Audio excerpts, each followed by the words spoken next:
Tonight, we uncover a year so devastating, so impossible to explain, that the Vatican did more than hide it. They tried to erase it. A moment in time when the sun vanished, empires crumbled, and the sky turned to ash. A year whispered through lost calendars, forbidden manuscripts, and the silence of vanished scribes. They called it the worst year in history. But what if it was something else entirely? Not just a natural disaster, but a reset. A narrative carefully rewritten. A blackout cloaked in faith and fire. The records are missing. The popes are missing. And what remains? A stitched together version of time that no longer adds up. Dig too deep, and you'll find phantom years, vanishing stars, and a trail that leads straight into sealed Vatican vaults. Because some histories were never meant to be remembered. So before the light fades again, take a moment to like the video and subscribe. They say history is written in stone, but what happens when the sun itself disappears from the sky and no one knows why? In the year 536 AD, something strange happened, something so massive, so terrifying, that people across the world looked up and thought the end of days had come. The sun, that glowing orb we all take for granted, didn't rise the same way it used to. It glowed faintly, like a dying ember behind a sheet of smoke. Days passed, then weeks. Still, the sky remained dim. Crops failed. Snow fell in China during summer. The air grew cold, quiet, and strange. Across Europe, Asia, and the Middle East, people recorded a chilling truth. The sun had vanished. The Byzantine historian Procopius, writing from Constantinople, said the sun gave off its light without brightness, like the moon. He didn't call it an eclipse. This wasn't a one-day event. It lasted for over a year. Chinese scribes wrote that the sky looked yellow and cloudy, and that frost came in July. In Ireland, the annals recorded a failure of bread. Famine spread like wildfire. Something had gone terribly wrong with the world. For centuries, no one knew what caused it. There were no satellites, no weather forecasts, no way to explain why the light had dimmed or why the earth had suddenly cooled.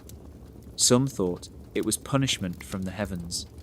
Others believed it was a sign of an ending age, a warning. Imagine being alive then. Imagine waking up every morning and seeing a sun that no longer shines, feeling the air grow colder, your food supplies wither, your animals die. And no one-note priests, not kings, not scholarship had an answer. Modern science has tried to explain it.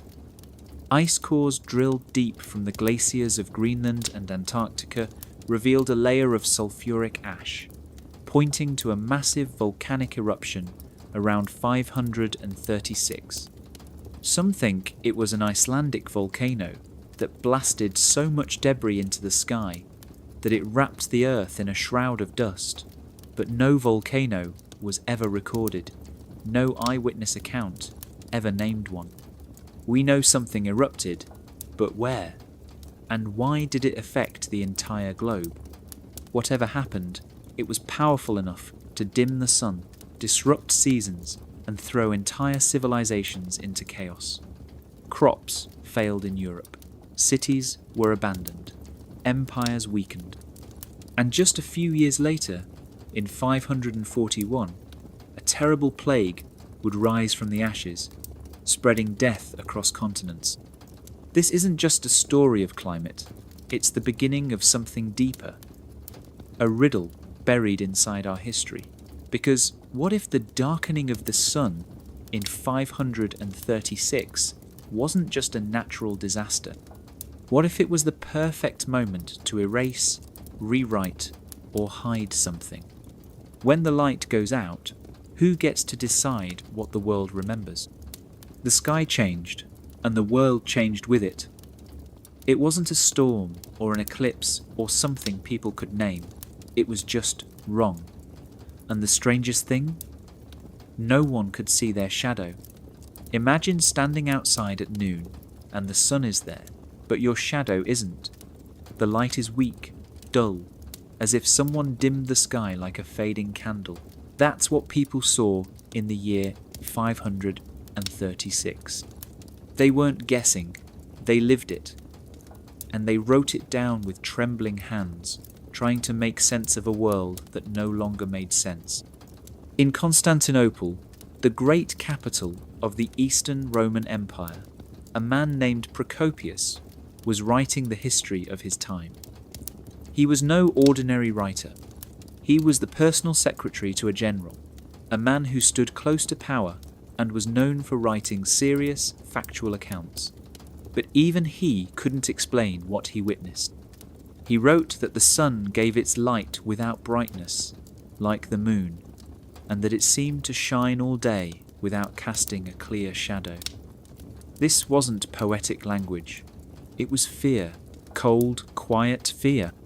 Far away in China, thousands of miles from Procopius, royal astronomers were keeping records of the heavens. They were experts in tracking stars and predicting eclipses, but they too were stunned. Their writings described the sky turning a strange yellow-grey. They said the sun looked small and faded, and frost fell in summer. Crops withered, people starved. And in their detailed scrolls, one sentence appears again and again. There were no shadows. It wasn't just Europe and China. The Irish annals mention a year of failure and famine. Korean records note the dimmed sun. Syrian scribes speak of a dark, dry fog that covered the land.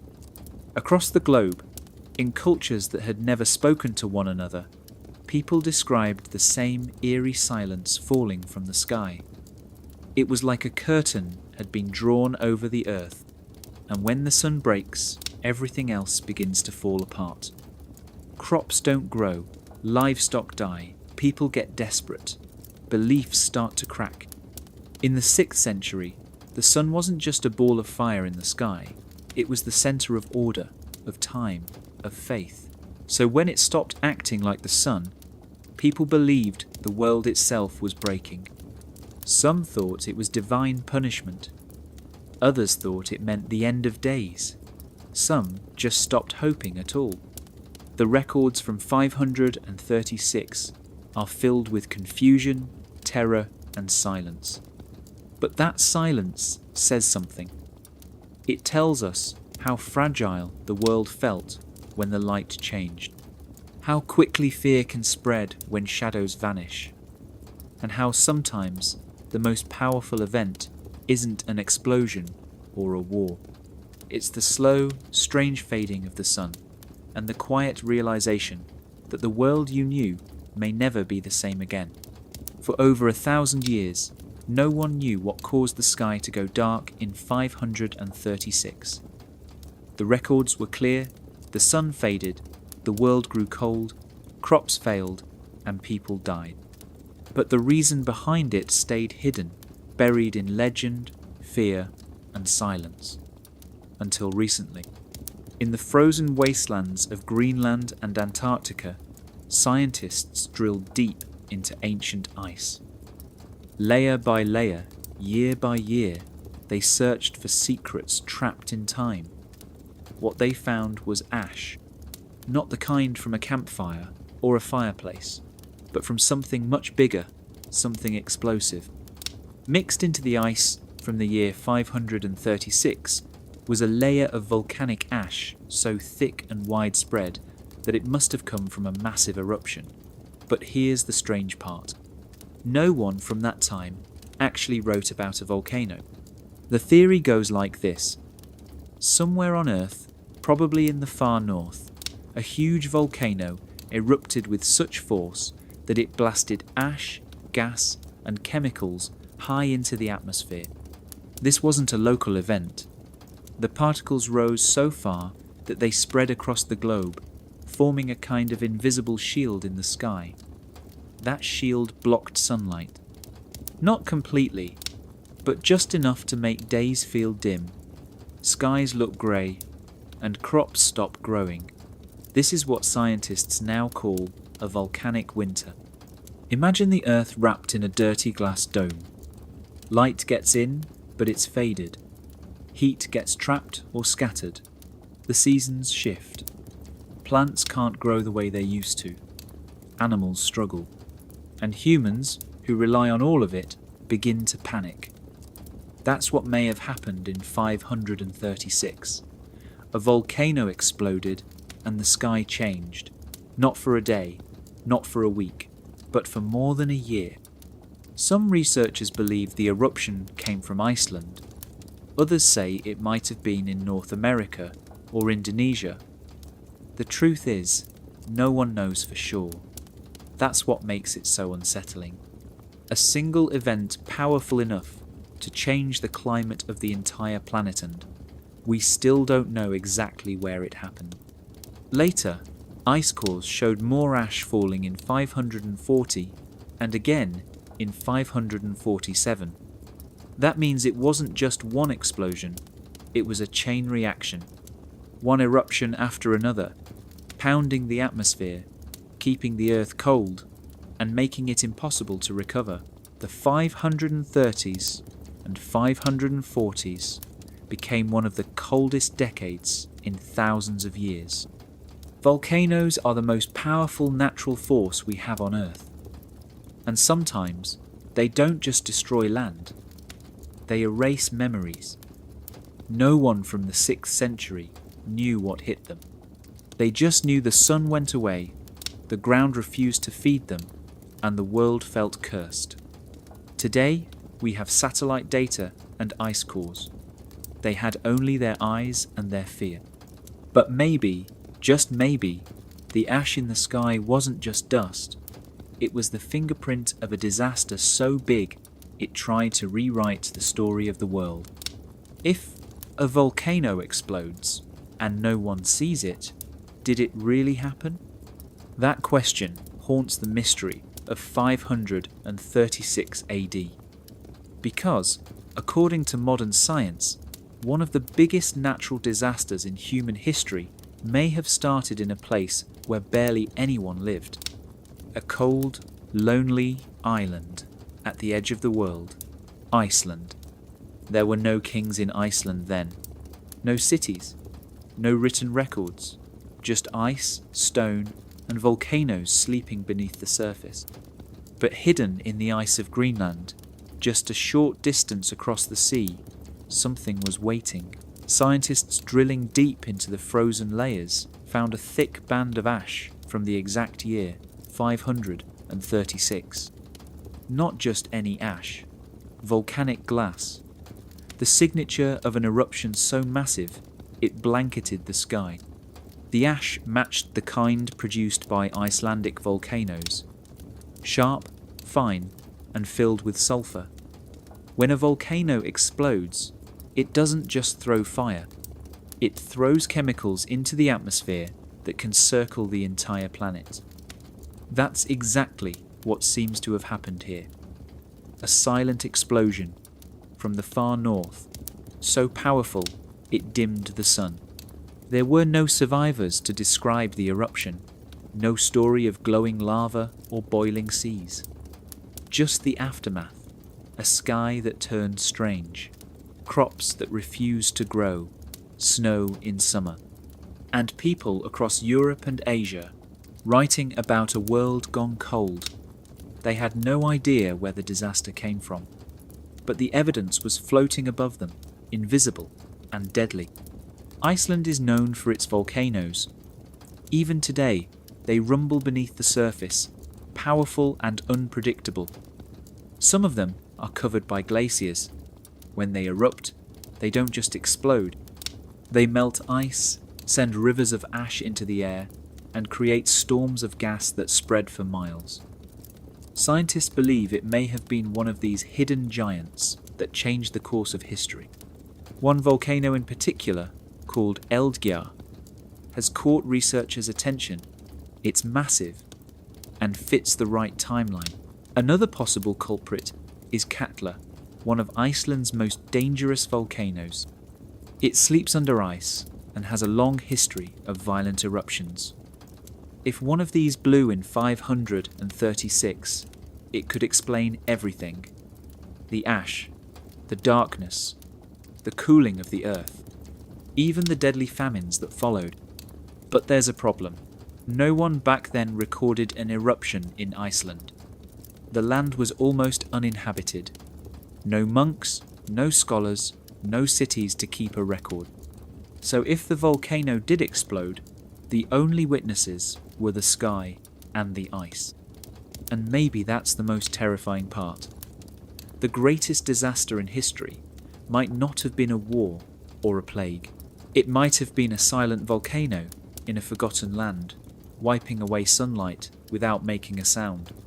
The world changed, but no one heard it happen. Only now, centuries later, is the ice finally telling the story. And it starts in the cold, cracked ground of Iceland, where fire sleeps beneath snow. Hunger doesn't come all at once. It creeps in slowly, one failed harvest at a time. First the grains don't grow, then the animals begin to die, then the people. That's what happened after the sky went dark in 536. With the sun dimmed and the air colder than usual, crops across the world began to fail. This wasn't just a local problem. It wasn't one bad season. It was global. From Europe to Asia, and even into the Americas, entire civilizations felt the weight of a planet that suddenly stopped producing food. People watched their fields rot, their animals starve, and their children go to bed with empty stomachs, and no one could explain why.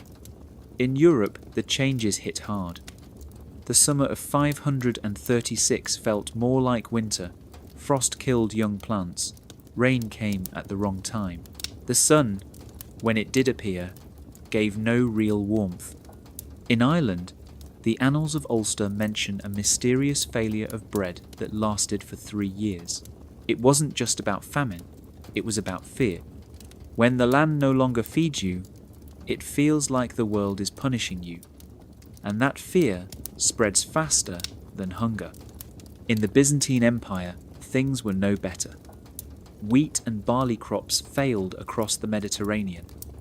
Markets collapsed, food prices soared. Cities that once thrived became places of desperation.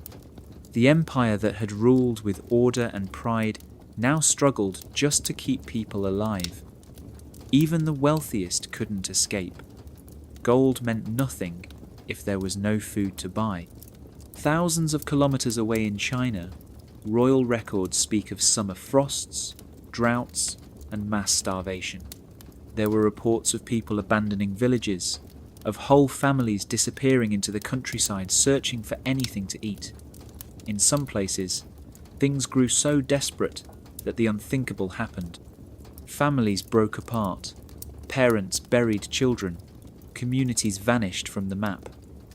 The famine didn't care about borders or beliefs. It was everywhere. And it wasn't just the old world. Archaeological evidence suggests that something strange happened in the Americas too.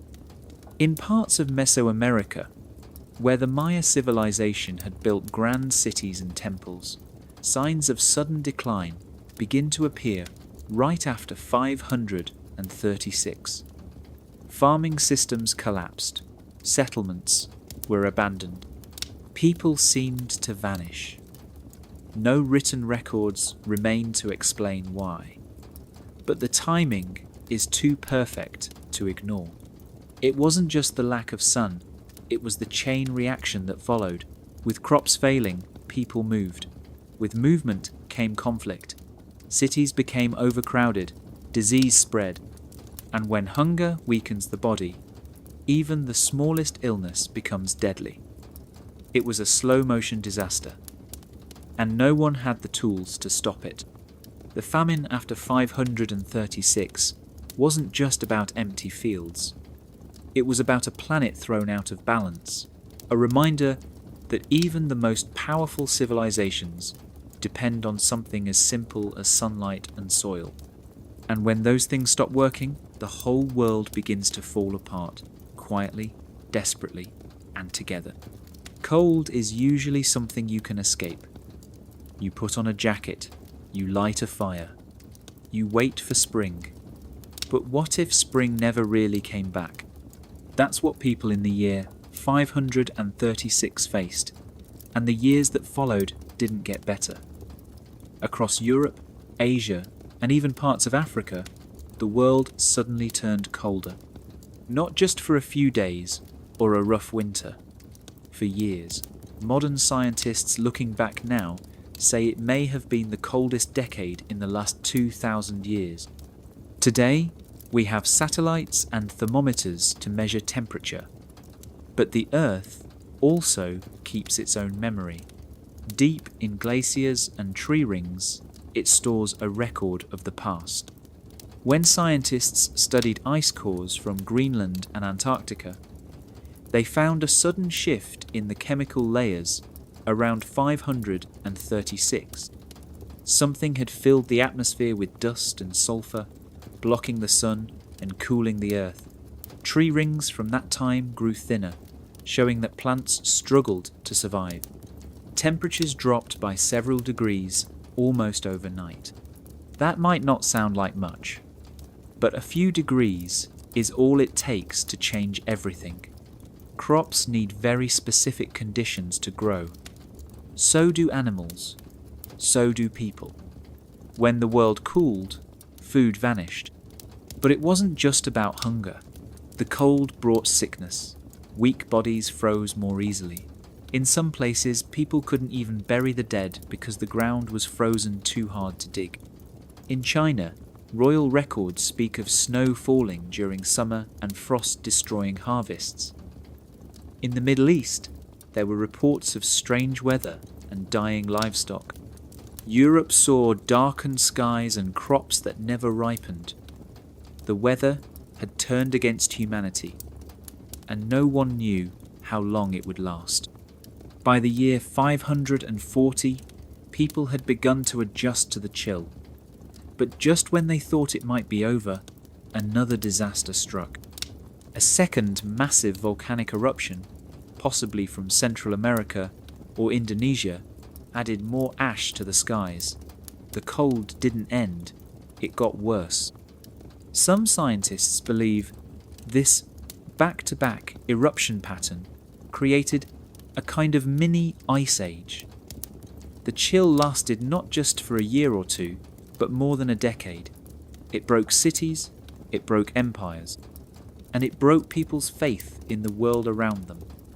When nature turns silent and cold, even the strongest societies begin to crack. This wasn't just bad weather. It was a deep, deadly chill that wrapped the world in a grip no one could shake.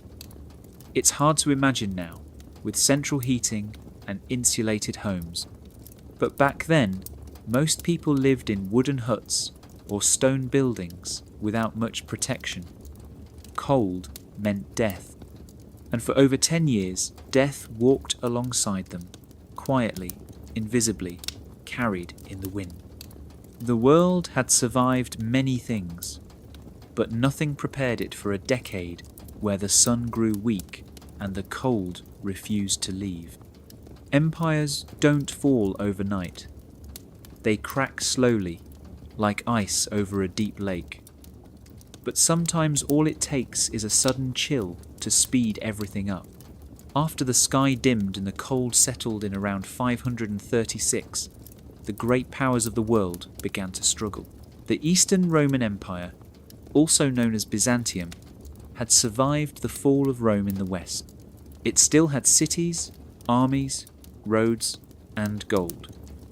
But even an empire built to last can't survive when the sun stops shining and the land refuses to feed its people. Justinian was emperor at the time. He had big dreams. He wanted to restore the glory of Rome, rebuild old lands, and bring unity to a broken world. But his plans were no match for nature. The cold wrecked harvests. The people of Constantinople grew hungry. The economy cracked. Soldiers went unpaid. And then, as if things couldn't get worse, a deadly plague hit just a few years later. But the first hit came from the sky. The darkness made everyone weaker. The empire's power didn't vanish. It just slipped, piece by piece, out of reach. To the east, the mighty Sassanid Empire ruled over Persia.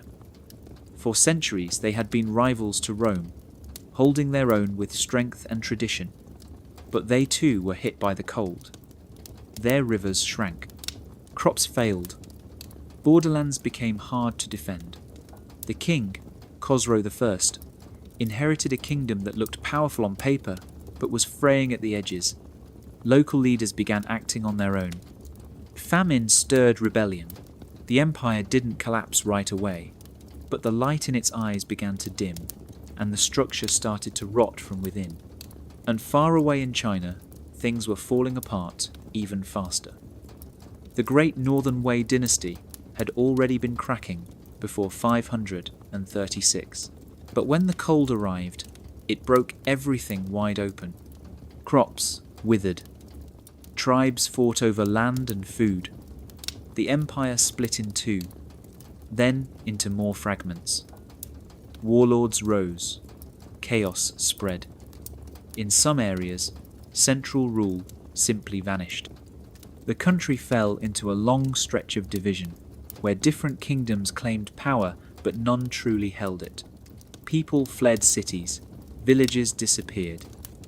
It was a time of confusion and survival. Everywhere you looked, power was shrinking. The cold didn't kill emperors or burn palaces, but it changed the rules. When food is scarce and fear grows, even the strongest throne starts to feel shaky.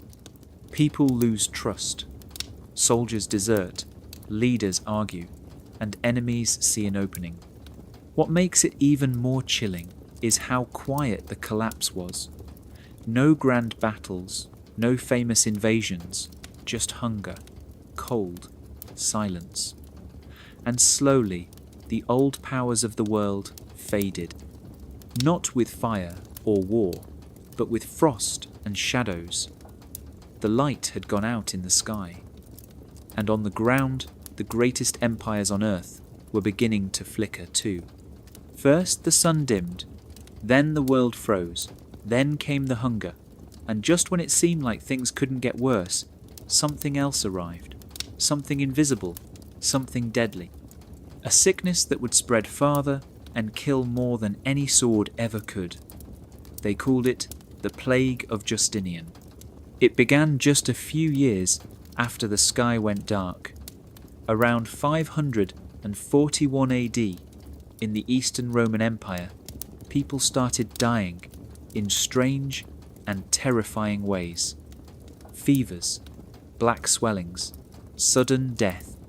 At first, it was just a few cases, but then entire streets were empty. Ships arrived at ports with nothing but corpses. Cities that once rang with music and trade went silent. The plague didn't stop in one place. It spread across the Mediterranean like a shadow, creeping through towns and over mountains. From Egypt to Constantinople to Italy and beyond, no one was safe. Some historians say it killed as many as 50 million people over the next century. That's nearly half the population of the empire. But why did it happen then?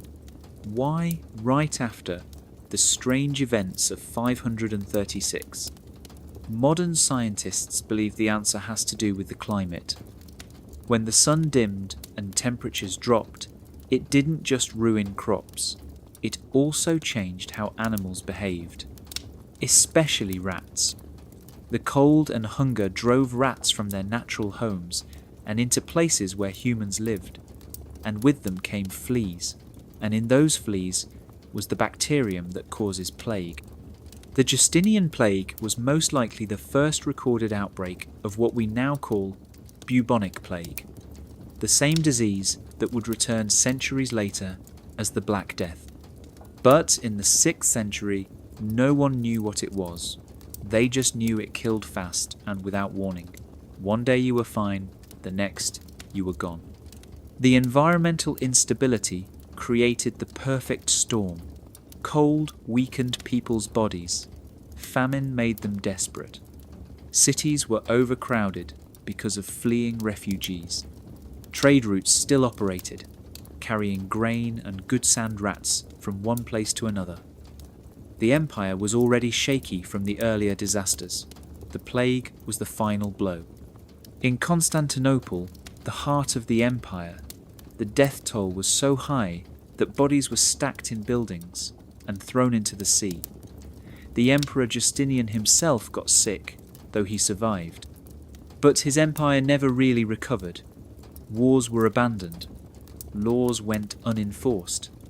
The dream of restoring Rome collapsed under the weight of disease and death. The plague didn't just end lives, it ended plans. It ended empires. And it began a new chapter of fear, where the world felt cursed from above and poisoned from within. The sun had vanished. The cold had stayed. And now something even worse was moving in the dark. And just like that, the age of shadows became the age of silence. When the sky went dark, the earth froze, and people began to starve. Something else spread faster than cold or disease. Fear.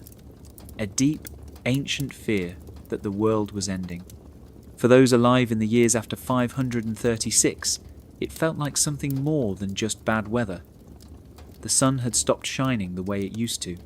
Crops failed, cities emptied. Then the plague came, and everywhere, people started turning to old prophecies. They began to wonder if this was it. The final chapter, the end of time. In the Christian world, whispers of the apocalypse grew louder. Many believed that the strange darkness and terrible suffering were signs from God. In churches, priests read from the book of Revelation. They spoke of fire, plague, and judgment. People listened with wide eyes, convinced the world was falling apart exactly as the Bible had warned. When the Justinian plague hit, it felt like confirmation. Pestilence was one of the 4 horsemen, and now he was riding. Some thought they were being punished, that sin had brought on this age of darkness. People began confessing in large numbers. They gave away their belongings. They fasted. They wept in the streets. The idea of a loving God gave way to a terrifying vision of wrath. People begged for forgiveness, not knowing if tomorrow would come. Far to the east, in Persia, followers of the ancient Zoroastrian religion saw their own end times unfolding. Zoroastrianism speaks of a cosmic battle between good and evil, light and darkness. When the sky dimmed and the sun lost its fire, many believed that darkness was winning. The natural balance had been broken. The cold and the chaos were signs that Angra Mainyu, the evil spirit, was rising. Some believed the final battle between light and shadow was near. In Buddhist regions of Asia, the panic took a different form. Buddhism teaches that the world moves in cycles, and that each age grows worse until a reset is needed. The dim sun and the suffering were seen as signs that this cycle had reached its lowest point. People feared they were living in the final stage before destruction. In some temples, monks fasted and meditated non-stop, hoping to guide lost souls through the storm. In others, they quietly prepared for the end. Across continents and cultures, the message was the same. The sky had changed. The earth had turned cold. The world no longer felt safe or familiar. And in the absence of answers, ancient prophecies came back to life. People stopped asking what was happening and started asking why. Was it punishment? Was it fate? Or was it simply time? When fear becomes stronger than reason, stories take over. And in those years, after 536, it wasn't just crops that died, or cities that crumbled. Hope itself began to vanish, replaced by the belief that humanity was watching the final moments of its own story unfold. Knowledge doesn't always disappear with fire. Sometimes it just fades, page by page, until no one remembers what was ever written. After the strange events of 536, the world entered more than just a cold period. It entered something deeper, a silence. Records stopped being kept. Stories stopped being told. Across Europe, Asia, and beyond, the chain of human memory began to break. And what was lost wasn't just history, it was identity. Before 536, many civilizations had systems for recording time, events, discoveries, and beliefs. Monks copied scrolls, scholars tracked the stars. Governments kept lists of rulers, battles, and laws. Then suddenly, that light went out. In many places, it's as if history itself took a long pause. The stories stopped mid-sentence and didn't pick up again for centuries. In Europe, the collapse of empires and the rise of fear led to the destruction of libraries and schools. Without crops, there was no wealth. Without wealth, no time for study. Monasteries became the only places where writing survived. But even they were limited. Monks copied religious texts, not science or philosophy, and anything not approved by the church was ignored or quietly erased. In Persia and China, civil wars and fragmentation made it hard to keep track of the past. Whole dynasties rose and fell with barely a trace. Local leaders replaced educated elites. Oral traditions began to dominate where written records once thrived. It wasn't just the freezing temperatures that changed the world, it was the freezing of memory. Today, historians call this period a black hole in human history. Not because nothing happened, but because we no longer know what happened. The records are too few, the timelines are too thin. It's as if someone took a giant eraser and smudged out 100 years of human thought. When we try to look back, all we see is fog. Some believe this loss was accidental, the result of war, famine, plague, and fear. But others wonder if something more deliberate occurred. When a civilization falls into chaos, someone always tries to take control, and controlling knowledge is the first step to controlling people. If you erase the past, you get to decide what the future remembers. We tend to think history is a straight line, a clear path from the past to the present. But the truth is, there are missing pieces, big ones. The time around and after 536 is full of unanswered questions. Who ruled where? What discoveries were made? What ideas were born and then forgotten? We may never know, because the light didn't just vanish from the sky, it vanished from the written word. And once that happens, the world has to start over. Rebuilding, relearning, and hoping that this time someone will keep the record safe. But what if the silence wasn't an accident? What if someone wanted us to forget? That is the question still waiting in the shadows of this lost century. Time is supposed to move forward, day by day, year by year, one event leading into the next. But what if someone changed the order? What if someone rewrote the timeline? After the sky darkened in 536 and the world was shaken by cold, famine and plague, people didn't just lose crops or kings, they lost their sense of time. Calendars became confused. Records became scattered. In the centuries that followed, the people who tried to make sense of this chaos were medieval chroniclers. Monks, scribes, and church historians who worked from inside monasteries and wrote the official stories of what had happened. But the problem was, they weren't eyewitnesses. Many of them were writing hundreds of years after the fact. They had bits and pieces to work with.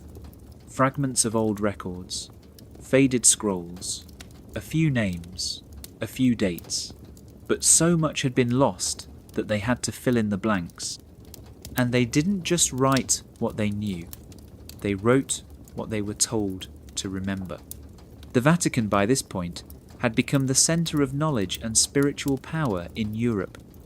With the fall of Rome and the silence that followed, the Church stepped in to fill the void. It became the main source of writing, education, and history. But it also decided which stories were important and which ones weren't. And when you control the story of the past, you also control how people see the present. This was the moment when the idea of the Dark Ages began to take shape, a time painted as cold, ignorant, and empty, a space between the greatness of Rome and the rebirth of knowledge during the Renaissance. But who decided it was dark? Who chose what to keep and what to leave out? The Vatican didn't have to lie, it only needed to organise, to label centuries in a certain way, to stretch timelines or shorten them to make the Church appear eternal and unbroken. And as monks copied ancient texts, they often changed them to match current beliefs. Dates were adjusted, events were reordered, some rulers became saints, others disappeared completely. By the time these stories reached the public, they were polished, holy, and official. But something felt off. Historians today still debate the timeline of early medieval Europe. Some believe entire years may have been invented or moved around. Certain rulers seem like copies of earlier ones. Events look like they were pasted in. And the strangest part is that so few outside the Church had the power to challenge it. Time became flexible, a tool. And once the past is edited, most people forget what was real in the first place. The centuries after 536 were more than just chaotic. They were rewritten, not all at once, not with lies, but with silence, structure, and the slow shaping of memory. A calendar is not just a list of dates, it is a version of the world. And someone decided which version we would all grow up believing.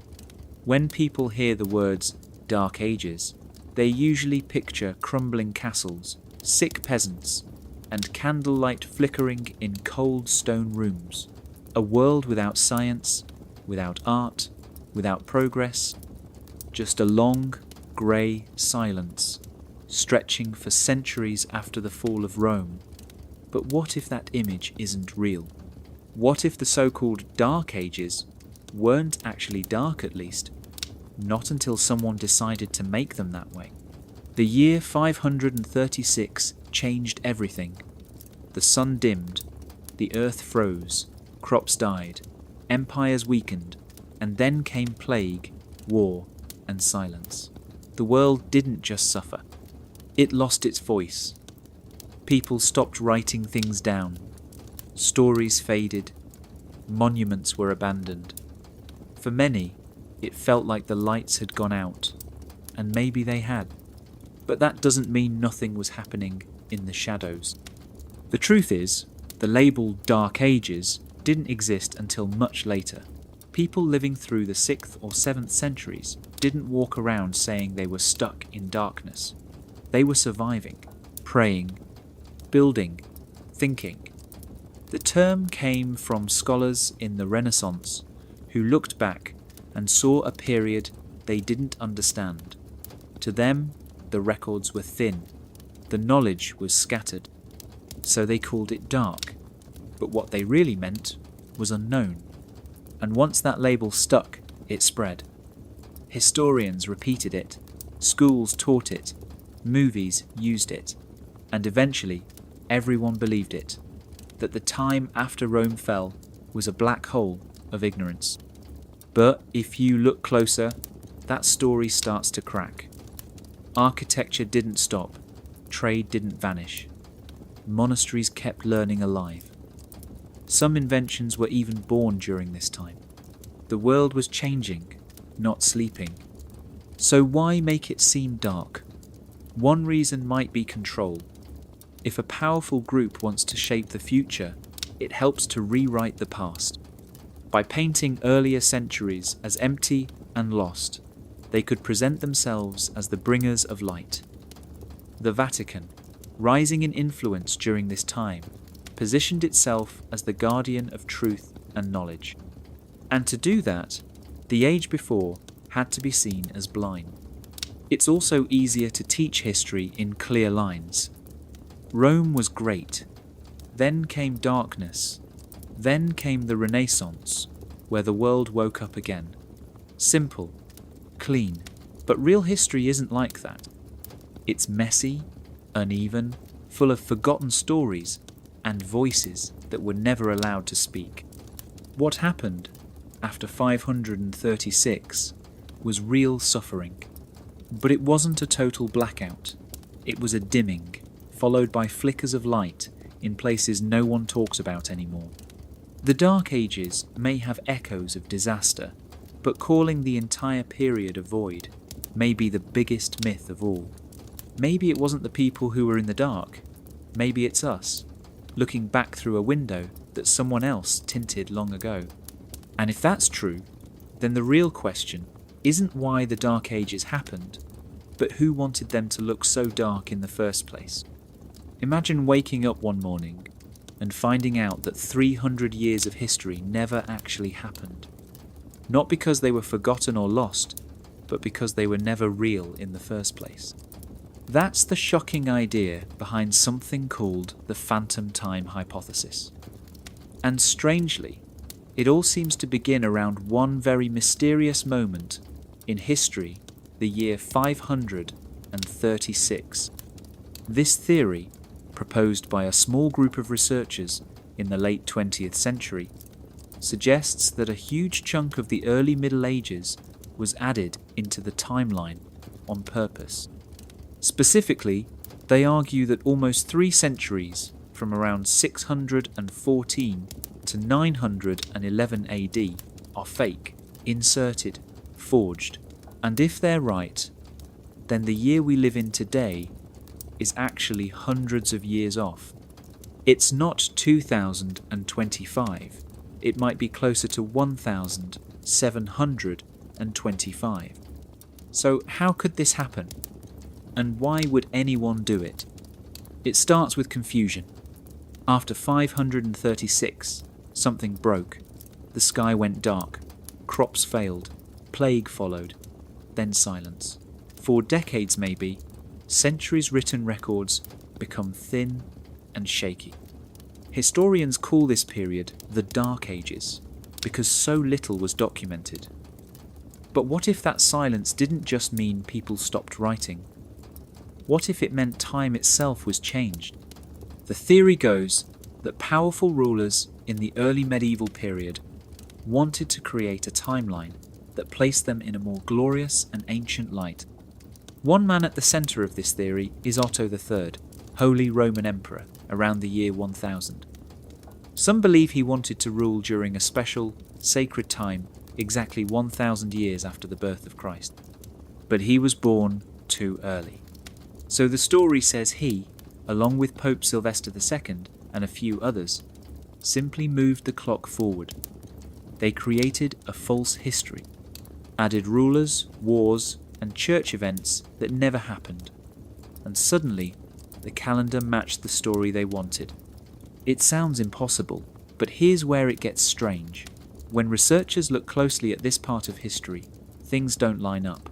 There are kings with no graves, buildings with no known construction dates, events that seem copied from earlier centuries but with different names, and perhaps most unsettling, astronomical records like eclipses don't always match the dates they're supposed to. So why would 536 be the starting point? Because that's when the silence begins. The records before 536 are clearer. The records after 900 are better. But in between lies a fog. And in that fog, someone may have painted in the missing time with a brush of invention. If this theory is even partly true, it means we've been living in a version of history that was edited like a book, with missing chapters filled in by someone who wanted to control the ending. Maybe time wasn't lost. Maybe it was built, and the question no longer is what year it is. The question is, who decided it? And why did they start just after the sky went dark? Sometimes the strangest part of history isn't what we find, it's what we don't.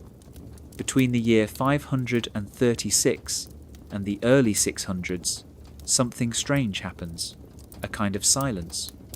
Not just in books and scrolls, but in stone and soil. It's like the world went quiet. For over half a century, there are barely any written records from Europe. Almost no buildings left behind. No clear stories. No real signs of progress. Just empty space. Before 536, history flows. We have documents, battles, letters, dates, and ruins that line up. After the 7th century, things begin to pick up again.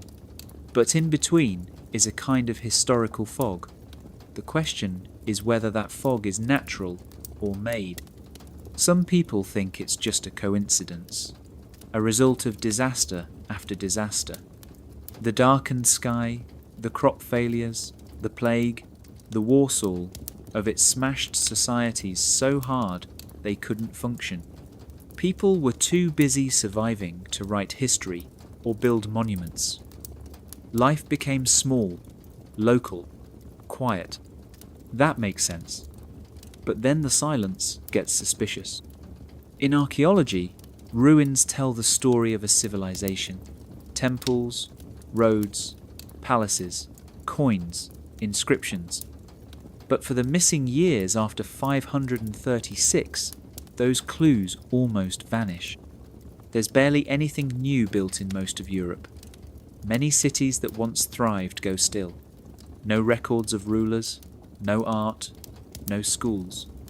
Even graveyards go quiet. It's as if an entire generation more slipped into a black hole and never came back out. And it's not just that the ruins are gone, it's that the stories seem stitched together afterward. Later writers, mostly monks, filled in the gaps by copying older patterns. Some kings look oddly similar to Roman leaders from centuries earlier. Some wars appear to repeat with different names. It starts to feel less like history and more like someone rewriting a lost chapter from memory or imagination. In other parts of the world, the pattern is similar. In Persia, the once powerful Sassanid Empire fades into chaos. In China, dynasties collapse into fragmented states. Even in the Americas, there's evidence of sudden population shifts and abandoned cities. It's as if the planet went into sleep mode. Was it all just the result of massive environmental shock? A natural pause in history caused by cold, disease, and fear? Or was there something else going on? Something quieter, more intentional? If someone wanted to hide a transformation, this would be the perfect place to do it. A time when people were too weak to resist, too scared to record, when the silence could be shaped into anything. A new religion, a new power structure, even a new calendar. No records, no ruins, no voices, just questions. And in the middle of it all, one chilling thought remains. Did the world really go dark on its owner? Did someone make sure we'd never see what truly happened? You can erase a scroll. You can destroy a building. You can even rewrite an entire history book. But there's one thing you can't change: the sky. Long before clocks and calendars, people told time by watching the heavens. The sun, the moon, and the stars became the original calendar. Farmers planted crops by moon phases. Priests marked holy days by the position of the sun. And when something rare happened in the sky, like an eclipsite, was recorded with awe and fear. These moments weren't just spiritual, they were exact. You can predict an eclipse down to the minute, even 1,000 years later. And that's where things get weird. If you take the official historical timeline and plug in the dates for known solar and lunar eclipses, some don't match up. Events recorded in ancient chronicles are off by days or even years. Sometimes eclipses that should be visible aren't mentioned at all. Other times, a chronicler describes an eclipse that science says shouldn't have happened.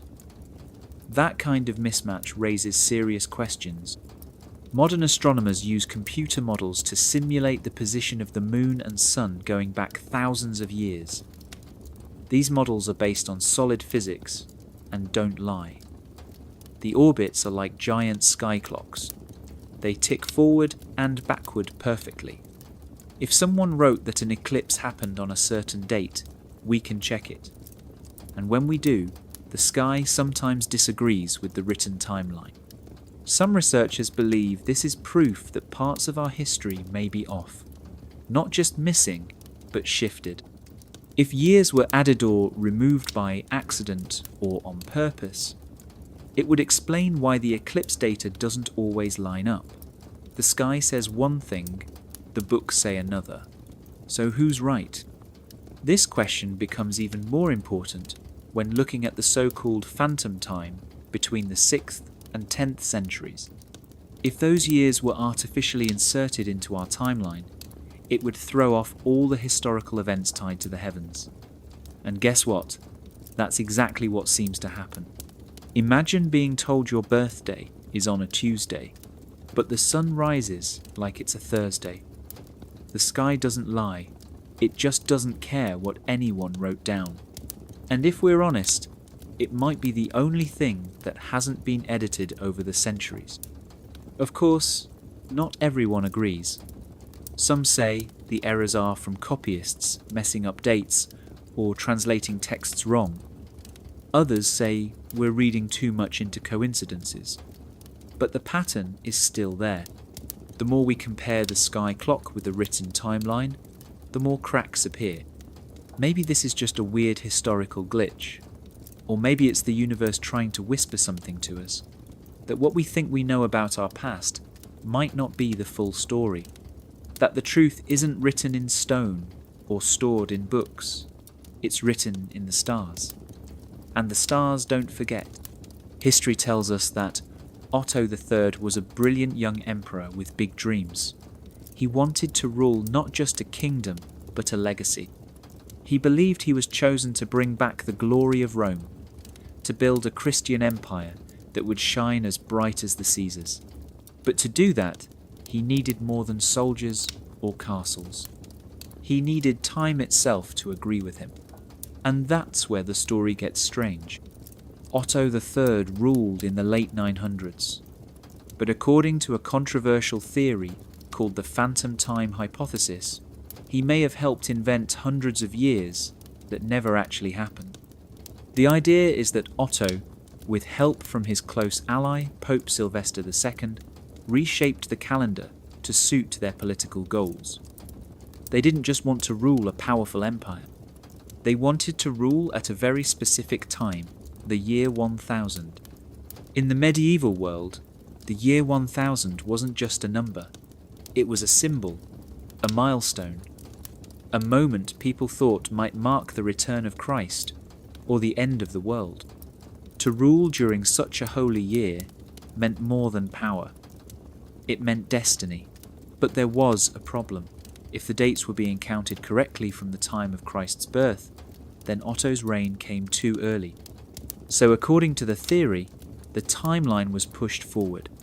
The missing years, almost 3 centuries worth, were quietly inserted between the fall of the Western Roman Empire and Otto's own time. Fake kings, recycled battles, events that mirrored earlier ones. All of it crafted to bridge the gap. Pope Sylvester II was no ordinary religious leader. He was one of the most educated men of his time, a scholar of astronomy and math. He understood time, numbers, and how to manipulate both. If anyone had the knowledge to adjust the calendar and make it look flawless, it was him. Together, the emperor and the pope could have created a new timeline that placed Otto right where he wanted to, beruling the Christian world as the clock struck the sacred year 1000. But here's where it gets eerie. When modern historians and astronomers look back, they find strange inconsistencies. Buildings dated to certain centuries that don't match the style of those times. Eclipses recorded that don't line up with what the sky should have shown. Repeated names and stories that feel copied from earlier records. The more you dig, the more it feels like the past may have been edited. If this theory is true, then Otto III and Pope Sylvester II didn't just change the calendar. They rewrote reality. They turned a moment of ambition into a massive historical cover-up. And the world has been following their version of time ever since. Most people don't question the calendar. They assume the year is what it says it is. But what if it's not? What if it's the result of one emperor's dream and one pope's clever math? Maybe history didn't unfold the way we think. Maybe it was redesigned, quietly, brilliantly, and no one noticed. Popes are some of the most well-documented people in history. From the earliest days of the Church, the Vatican kept careful lists of who led the faith, when they were elected, how long they ruled, and what they did. You can trace a line of popes going all the way back to St. Peter, but when you get to the 6th and 7th centuries, something strange happens. That careful record-keeping begins to fall apart. The years after 536 were already full of chaos. The sun went dark, the cold took over, the plague arrived, empires crumbled. But inside the heart of the Church, something else was happening. The official list of popes for this period is full of names, but the stories behind those names are thin. Some popes are listed without known birthplaces. Others have no writings, no laws passed, no councils held, just a name, a year, and then nothing. It's like they showed up, sat on the throne of St. Peter, and vanished. This gap in the record is more than a missing diary. For an institution as careful and proud as the Church, it's weird. The Vatican usually recorded everything, especially back then, when the Pope was not just a religious leader, but a political one. These popes would have been dealing with emperors, kings, wars, and major decisions. Yet somehow, their legacies feel like blank pages. Some historians think the silence makes sense.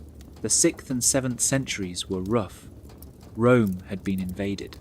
The plague had wiped out large parts of the population. Maybe the scribes died. Maybe the archives were lost in the fighting. But others look at this and ask a different question. What if those popes never existed?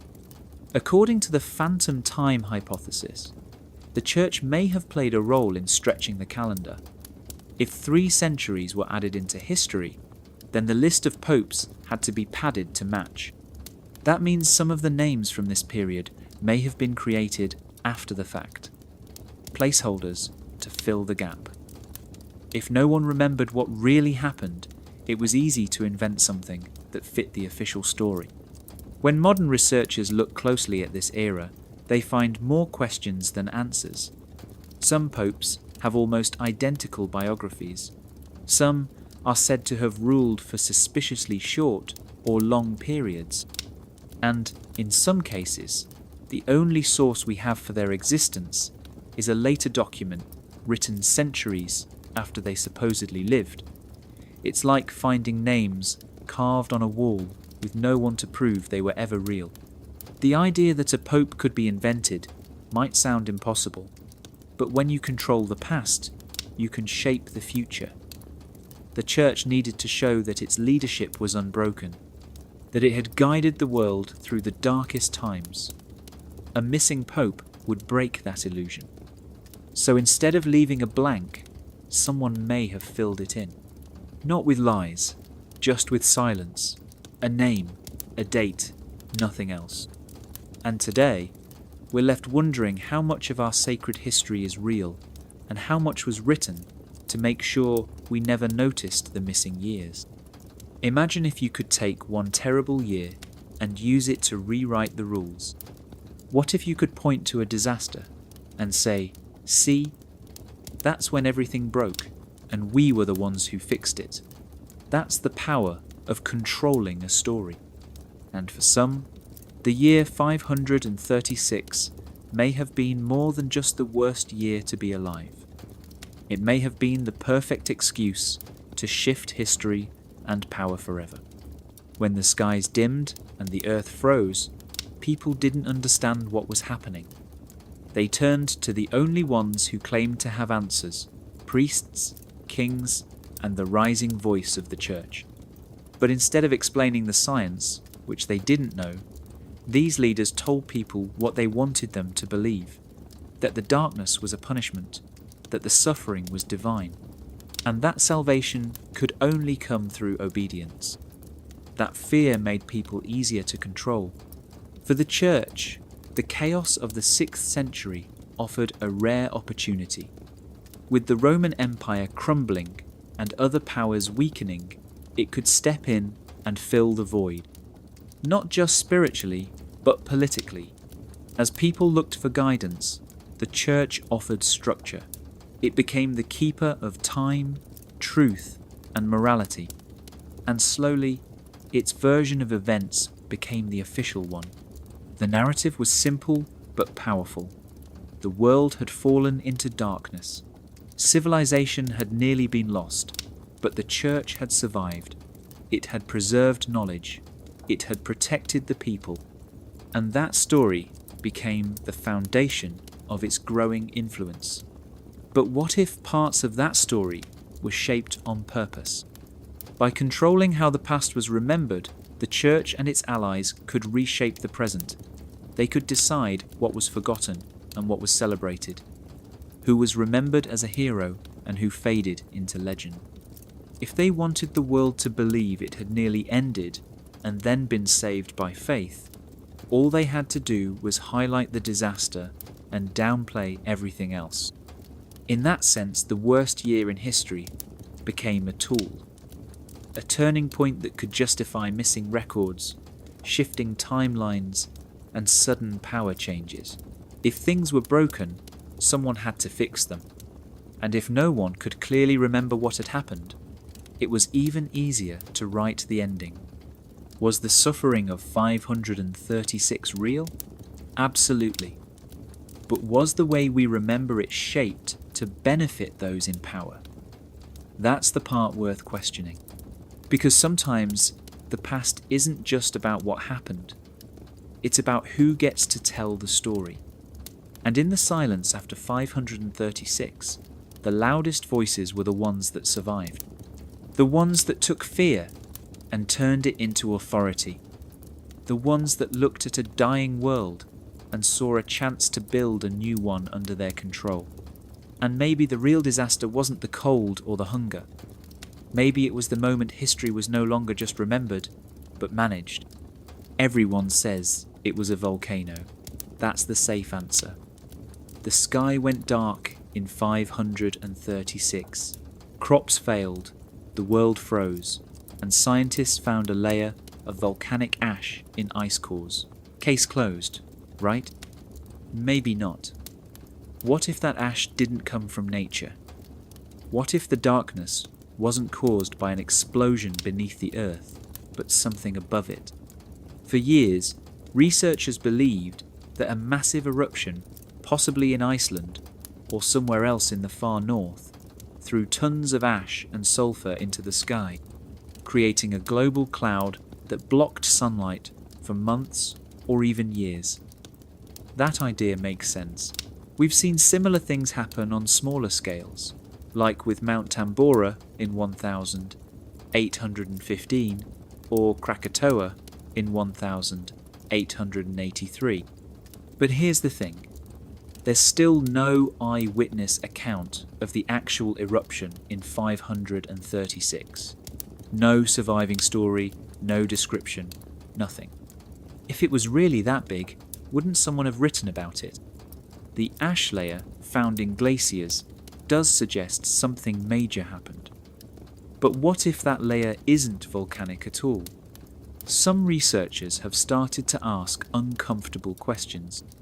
What if the cloud that dimmed the sun didn't come from a volcanobut, from something artificial, something placed in the sky on purpose? Think about this. The sun didn't just go dim, it turned weird. People said it looked blue or gave no shadow. Ancient Chinese records spoke of a dull red glow, not the usual golden light. In the Mediterranean, people said the sun was like the moon, pale and weak. This wasn't just less sunlight, it was different sunlight. That's led some modern thinkers to wonder if it wasn't ash from below, but a veil from above. Some kind of atmospheric screen that changed how light reached Earth. In modern science, there's a concept called solar geoengineering. It's the idea of blocking sunlight on purpose to cool the planet. Scientists today have actually discussed spraying particles into the upper atmosphere to fight climate change. But what if someone had already done that more than 1,000 years ago? It sounds like science fiction. But if there were advanced civilizations in the deep past eons lost to time or erased from history, could they have had the power to manipulate the sky? Maybe they saw disaster coming. Maybe they tried to stop it. Or maybe they caused it, and something went horribly wrong. The lack of a clear volcanic crater from 536 keeps the door open for other explanations. The strange sun, the sudden cold, the global effects. It all feels like more than just nature. It feels designed. Of course, mainstream science still leans toward the volcanic theory. It's logical, it's simple. But history is full of stories where the simple answer wasn't the true one. And in this case, the veil that covered the sky might have been more than ash. It might have been a message, or a warning, or a mistake we were never meant to remember. Maybe we're looking down for answers when we should be looking up. The year 536 didn't just bring darkness, it brought something else. Strange lights in the sky, shapes that moved against the stars, glows that danced where no sun or moon should be. All over the world, people were looking up and they were afraid. Most stories about this period focus on the cold, the famine, and the sickness. But if you dig deeper into the old texts, you find something even weirder. Reports of mysterious visitors in the sky. Celestial phenomena that don't sound like comets or eclipses. Lights that hung in the air. Things that moved in ways no natural object should. In China, records mention dragons appearing in the heavens. Bright streaks that hovered, pulsed, and then vanished. These were not just shooting stars. They stayed too long, moved too slowly. Some witnesses said they changed shape. In the Middle East, scribes wrote of a false sun glowing in the west after sunset. It wasn't the moon, it wasn't a fire. No one could explain it. In Europe, the stories are harder to find, maybe because the church at the time discouraged anything that sounded like superstition, but there are scattered mentions of glowing crosses in the sky, of stars that danced, of shields of fire floating over towns. To people living in a world already falling apart, these sights must have felt like signs from the heavens or warnings. Were these just weather events? Maybe. When volcanic dust fills the atmosphere, sunlight can behave strangely. You get red skies, double suns, halos. But some of these descriptions go beyond that. They speak of movement, of patterns, of objects with intention, not just light, but presence. Some researchers today wonder if the disasters of 536 were accompanied by something more than nature, that maybe while the earth was suffering below, something was watching from above. Could these lights have been visitors, observers, or something else entirely? Ancient astronaut theorists believe humanity has been visited for thousands of years. They point to cave paintings, old myths, and strange structures as proof. If that's true, then the chaos of 536 might have drawn attention. A planet in distress, civilizations collapsing, people turning to the sky for answers. And maybe, just maybe, something was already there. Even now, we don't fully understand what happened in those years. The science is still debated, the history is still broken. But those strange reports, those eerie lights, refuse to go away. They show up in scrolls, carvings, and whispered legends. Not enough to prove anything, but just enough to make you wonder. What if the disasters of 536 weren't just watched from above, but connected to something above? What if the visitors weren't gods or omens, but something else entirely? Something real? It's easy to laugh it off, to say people back then didn't understand the sky, but maybe they understood more than we think. Maybe, during the worst years on Earth, the sky wasn't just dark. Maybe it was occupied. And maybe someone or something was watching from behind the veil. When we think of a library, we picture shelves filled with books, quiet halls of wisdom, places where knowledge is stored and protected. But throughout history, libraries have also been targets. And during the strange and silent years after 536, more than just crops and cities vanished. Whole libraries disappeared. Scrolls burned. Records turned to ash. Was it chaos? Was it war? Or was someone making sure that certain knowledge would never be read again? The most famous lost library is Alexandria in Egypt.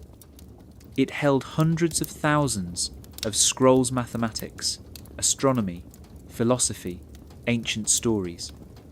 Some say it was burned by Julius Caesar. Others say it fell later during religious conflict. But that was just one library.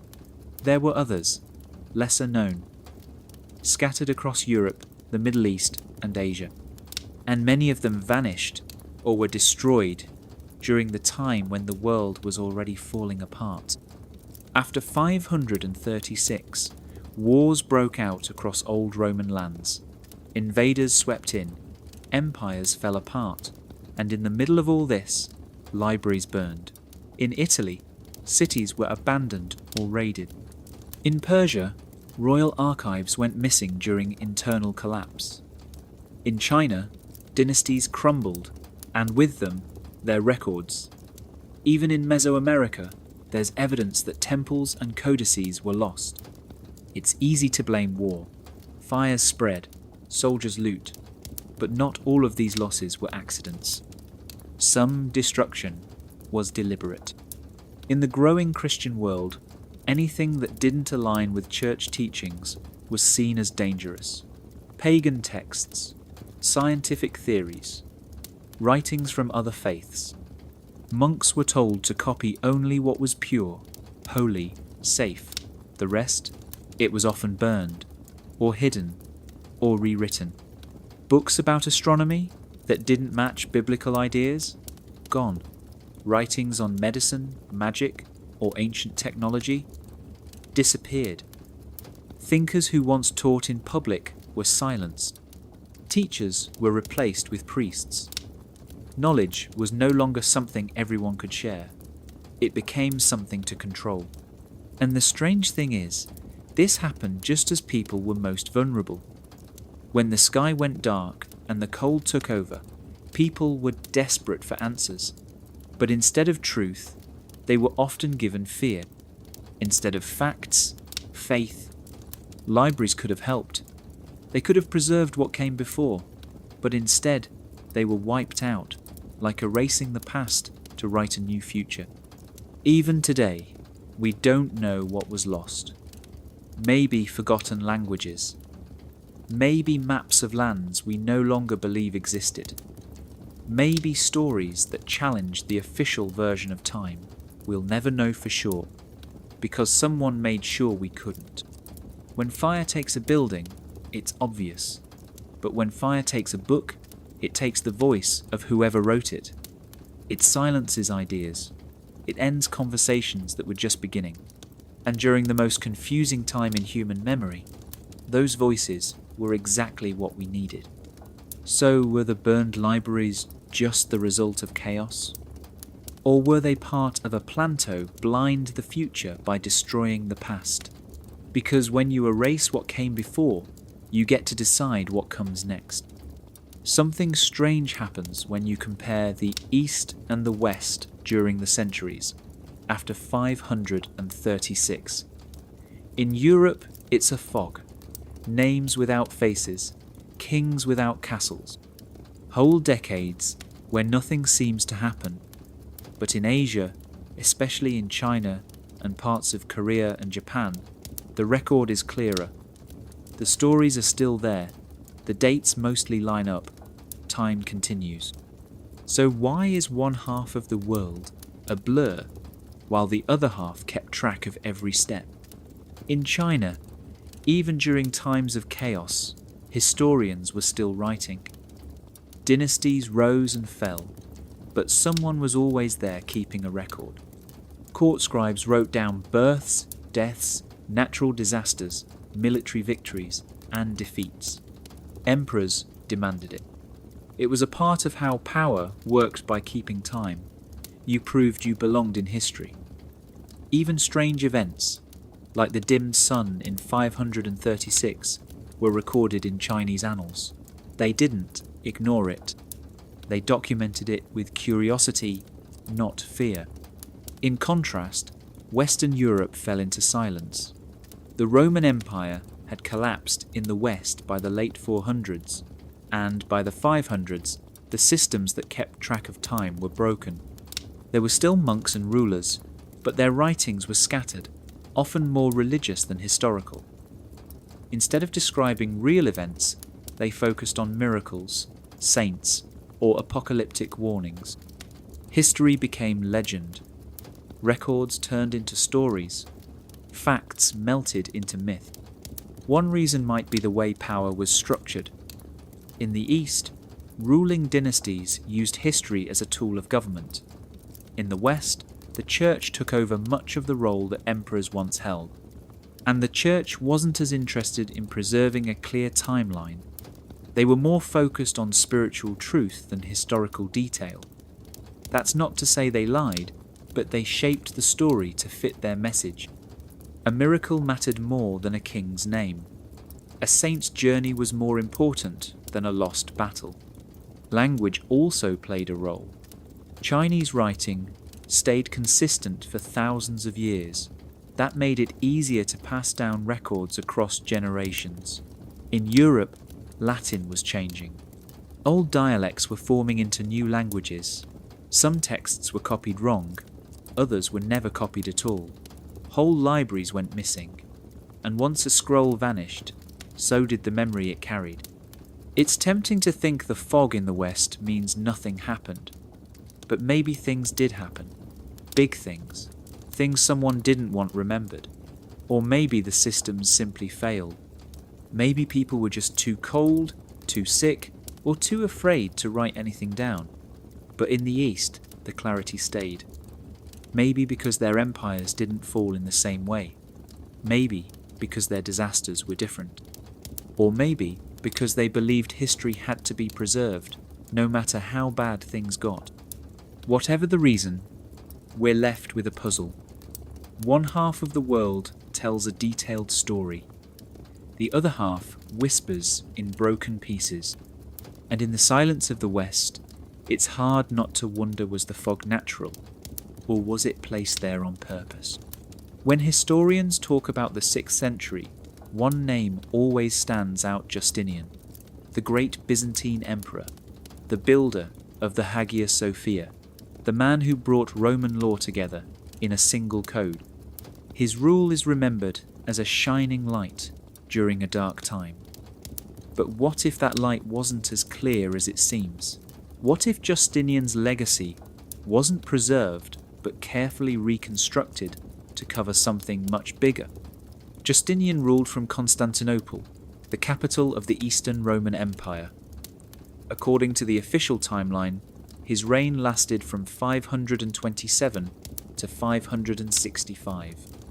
During that time, he supposedly reconquered parts of the Western Roman Empire, launched huge building projects, and led a legal revolution, all while facing natural disasters, political unrest, and the deadly Justinian plague. It sounds like a superhuman amount of achievement for one lifetime, almost too much. Some scholars have started to wonder if the story we have of Justinian is actually a patchwork, a mixture of real events, later edits, and missing information filled in with guesses. His famous law code, it's real, but was it finished the way we think? His military victories? Possible, but many of the records are second-hand, written long after the battles. And strangely, some of the cities he supposedly recaptured show little evidence of being taken back at all. The timing is suspicious too. Justinian's rule begins just before 536 the year the sky went dark, and ends just as things begin to settle again. It places him right in the middle of the most confusing, poorly documented period in European history. So here's the question. Was his reign recorded clearly because it survived the chaos?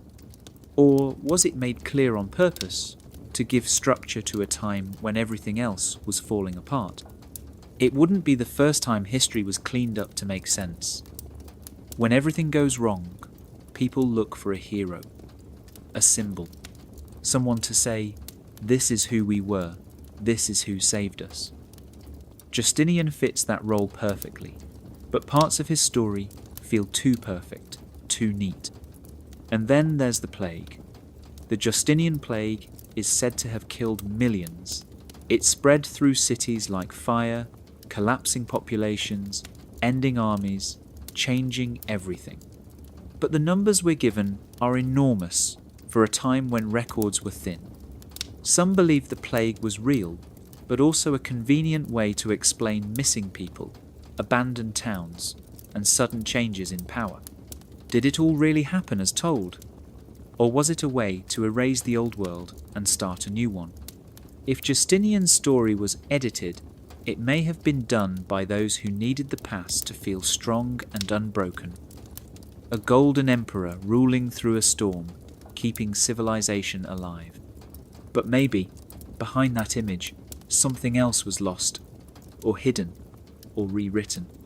Because when the world goes dark, and the records go missing, sometimes what's remembered isn't what happened. It's what someone wanted us to believe. The year 536 is often called the worst year to be alive, a time when the sun dimmed, crops died, and cold swept across continents. Plagues followed, empires collapsed, the world seemed to break. But what if that year was more than just a disaster? What if it was used as a giant reset button and excuse to erase a chunk of history and write a new version in its place? Think about it. When everything goes wrong at once, people become desperate. They stop asking questions. They focus on surviving. It's the perfect moment for someone to take control of the story. And when the dust settles, no one remembers exactly what happened. They only know what they're told. That's when a real apocalypse becomes something more. Not just the end of an era, but the beginning of a lie. Some historians believe parts of the early Middle Ages were altered or even invented. Not made up completely, but shifted, stretched, or filled in to create the illusion of continuity. A smooth line from the fall of Rome to the rise of the Church. But in reality, there may have been gaps, broken pieces, events that didn't make sense. And 536 gave the perfect cover for that kind of editing. After all, if the sun disappeared for a year or more, if millions died, if cities were abandoned, then who would notice a few decades of missing records? Who would question a rewritten list of kings or popes? The world had gone through hell. No one had the time or strength to compare dates or track the stars. They believed what the survivors told them, and those survivors were often the ones in charge of writing things down. The church played a major role here.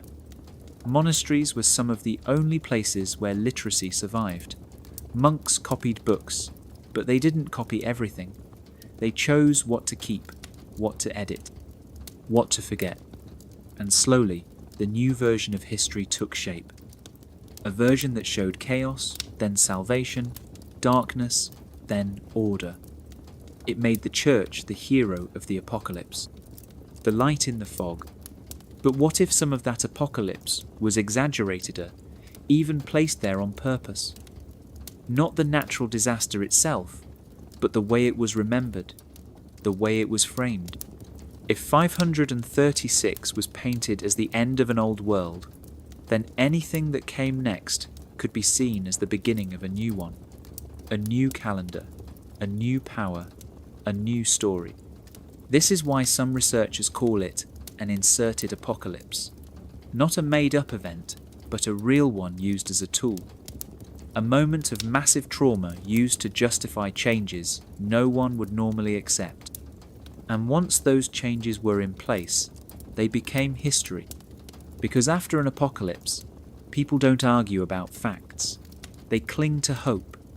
And whoever gives them that hope also gets to write the past. So, maybe 536 wasn't just the worst year to be alive. Maybe it was the year history itself got overwritten, and we're still living in the version that came after.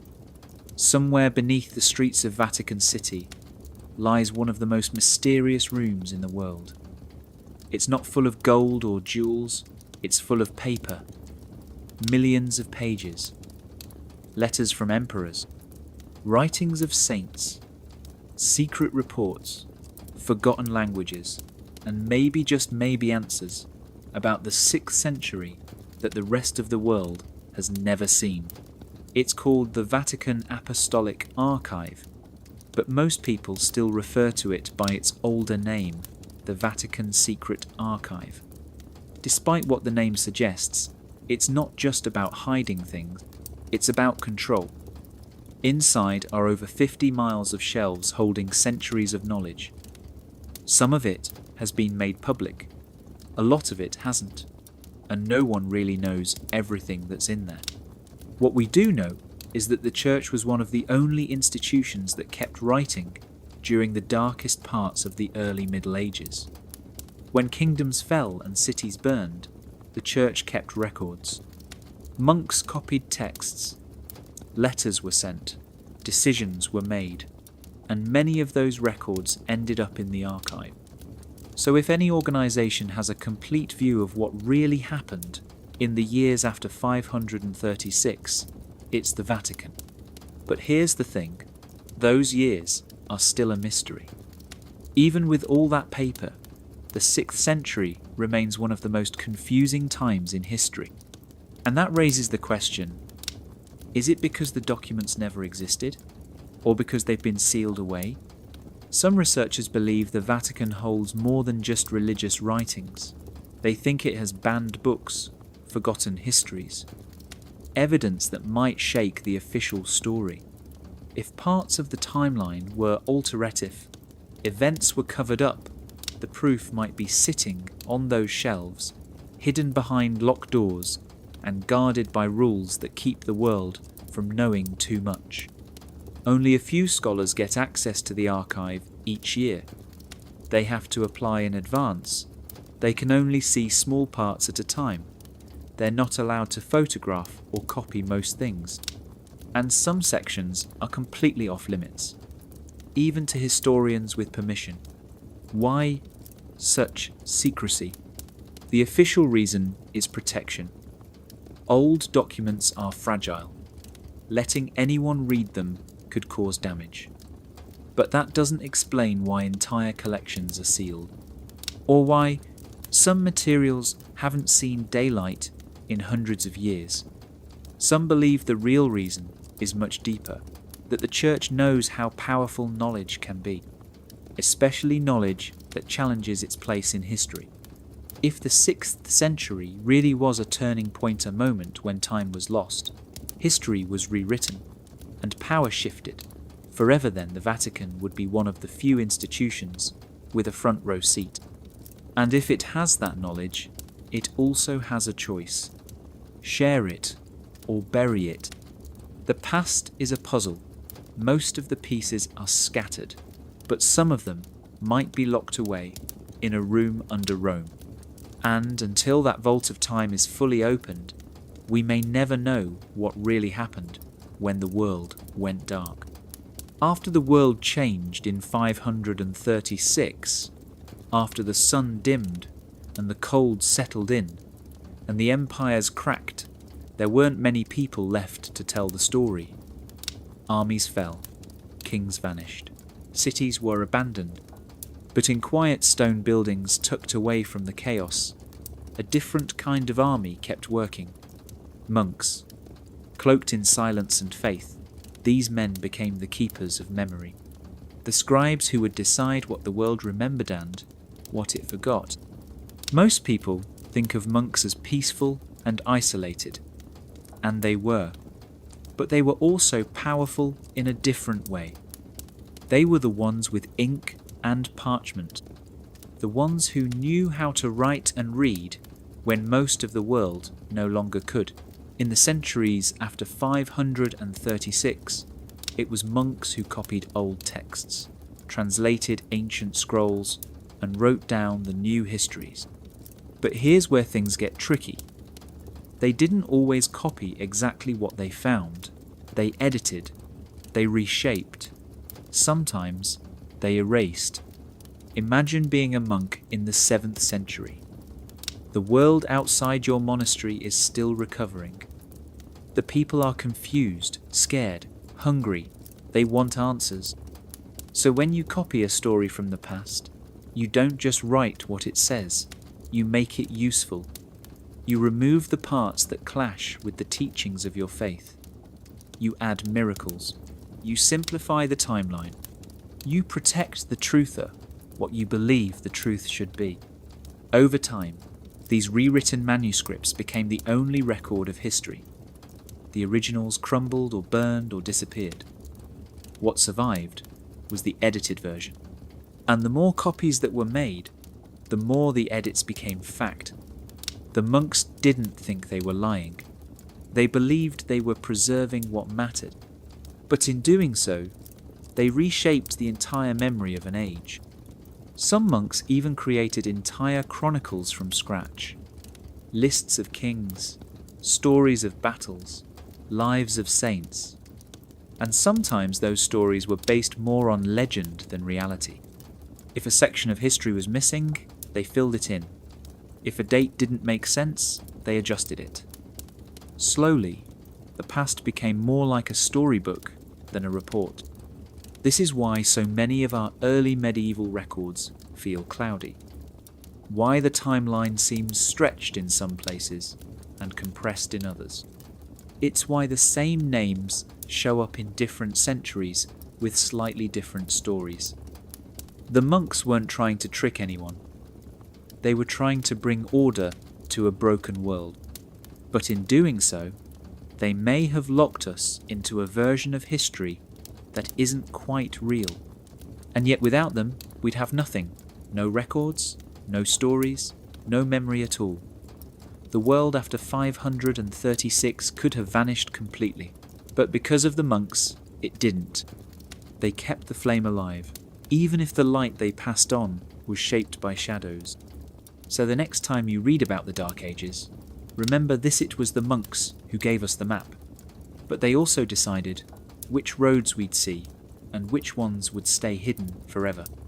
When the sky turned dark in 536 and the world began to freeze, people didn't have science to explain what was happening. They had stories, beliefs, religion. And in those days, religion wasn't just something you practiced on certain days, it was how you understood the universe. So when the sun failed and the crops died and the plague swept through cities, people turned to the church for answers. What they got was a message that would shape history for centuries. This wasn't just nature, it was punishment. The idea was simple but powerful. The darkness was not an accident, it was a sign, a warning from God, a response to sin. If the world was suffering, it was because people had turned away from righteousness. They had become proud, greedy, violent, and now the heavens were showing their anger. That explanation gave people a reason for the chaos. It made sense of the fear, and more importantly, it gave the church the role of saviour. Priests and monks began preaching that only repentance could bring back the light. People were told to fast, to pray, to confess. They believed that if they purified their souls, maybe the sun would shine again. It was a spiritual way of surviving a physical disaster. But it also gave the church enormous power. Because if the church could explain the darkness, then it could also claim to control the path back to salvation. Over time, the idea of catastrophe as divine punishment became doctrine.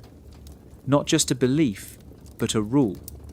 Floods, famines, fires, these weren't just natural events, they were messages. And only the church had the authority to interpret them. This made people even more dependent. When the world hurt, they didn't ask scientists or doctors. They asked priests. In some cases, people began to expect disaster, to welcome it even, because it proved that the world was broken and needed saving. It made the church's teachings feel true. The worse things got, the more people believed that only faith could fix them. This created a loop. Fear led to faith, faith gave comfort, and the church became stronger. But there was a darker side. If someone disagreed with the church's view, or if they questioned the idea that disaster was divine, they could be seen as dangerous, as heretics, as part of the problem. Doubt became sin, and sin, people believed, could bring more punishment. So silence became safer than curiosity. In this way, the darkness of 536 didn't just block the sun, it became a lens, a way to view every tragedy that followed. Wars were punishment, plagues were warnings, earthquakes were tests of faith. The world became a battlefield between sin and salvation, and the church stood in the centre, offering protection from the wrath of the skies. Whether you believe in divine punishment or not, the truth is this: the way people explained the disaster changed how they lived. And for centuries after 536, that explanation shaped laws, decisions, and lives. Because sometimes the most powerful thing about a catastrophe isn't the event itself, it's the story that grows in its shadow. All across Europe and parts of the Middle East, you can still find the bones of a lost world. Stone roads cutting through forests, giant arches holding up bridges, aqueducts that once carried fresh water for miles, without modern pumps or pipes. These were the masterpieces of Roman engineering, built by people who understood math, design, and time. But then, almost overnight, the builders vanished. Before 536, Roman cities ran on clever technology. Water flowed from mountains to cities using gravity alone. Roads were so well made, they lasted longer than the empires that built them. Heated floors warmed homes. Public baths had systems for steam and drainage. Even large arenas had underground lifts and trapdoors. And then one day, all that progress hit a wall. By the time the 6th century ended, many aqueducts had stopped working, roads fell into disrepair, bridges crumbled. No one seemed to know how to fix them, and worse no one seemed to be building anything new. The knowledge was just gone. So what happened? Some say it was because of war. The Roman Empire had been splitting and shrinking for a while, and as borders collapsed, so did the systems that kept everything running. Skilled workers died in battle or fled. Cities were sacked, materials were looted. That makes sense. But it doesn't explain everything. Because even when peace returned, the technology didn't. Aqueducts were often left broken for centuries. Cities moved away from Roman building styles. The famous Roman concrete formula, which made structures stand for 2,000 years, was forgotten, not replaced, forgotten. It's almost as if the world decided to step backward. Monasteries and castles replaced forums and baths. Narrow dirt paths replaced wide paved highways. Wooden huts replaced stone villas. And the people who once knew how to build these wonders either vanished or stopped teaching. Here's where it gets weird. You'd expect there to be books, manuals, instructions, some record of how these systems were designed and maintained, but for many of them, no such records survive. Either they were destroyed or they were never written down in the first place. Some historians think the builders passed knowledge through practice, not paper. They taught apprentices by doing. So when those teachers were gone, the knowledge vanished with them. Others think something more intentional happened. That the new powers rising after the fall of Rome didn't want people remembering how advanced things used to be. That holding on to the past might inspire rebellion or questions. If so, it would explain why certain buildings were left to rot while others like churches got all the attention. Either way, the result was the same. A civilization that once mapped the stars and built cities with running water became one that feared the night and lived in the mud. The ruins still stand today, quiet reminders of what once was. But the people who built them left no voice behind, just stone and silence, and the strange feeling that once we knew more than we do now. Maps are supposed to show us where we are and where we've been. They turn the world into something we can understand: land, water, mountains, borders. But when you look at medieval maps, especially those made after the strange events of the 6th century, something doesn't feel right. Whole areas are missing. Continents are drawn in strange shapes. And some places that used to be on earlier maps are just gone. So what happened? During the height of the Roman Empire, geography was a real science. Roman explorers travelled far. They recorded coastlines, mountain ranges, rivers. They mapped their empire and beyond. Those maps may not have been perfect, but they showed a world that felt full and connected. And then suddenly, by the time you reach the Middle Ages, the maps looked like they were drawn by someone guessing. Some show giant sea monsters where land should be. Others mix up continents or shrink places that were once considered massive. Africa becomes smaller than Europe. Asia stretches in bizarre directions. Even parts of Europe seem to shift or disappear. Places that used to have names are left blank, and lands that had been part of stories for centuries vanish without explanation. Were these mistakes? Maybe. After all, travel became more dangerous after the collapse of the Western Roman Empire. Trade routes broke down, explorers stopped exploring.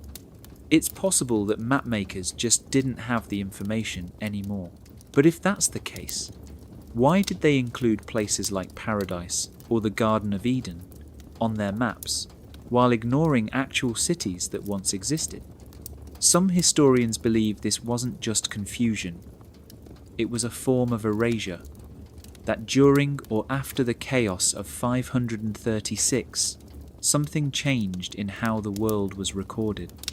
Lands weren't just forgotten, they were removed on purpose.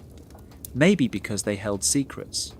Maybe because they didn't fit the new story being told by the powers of the time. Church leaders often controlled what information was copied and shared. If a region didn't align with their version of history or faith, it could be left off the map.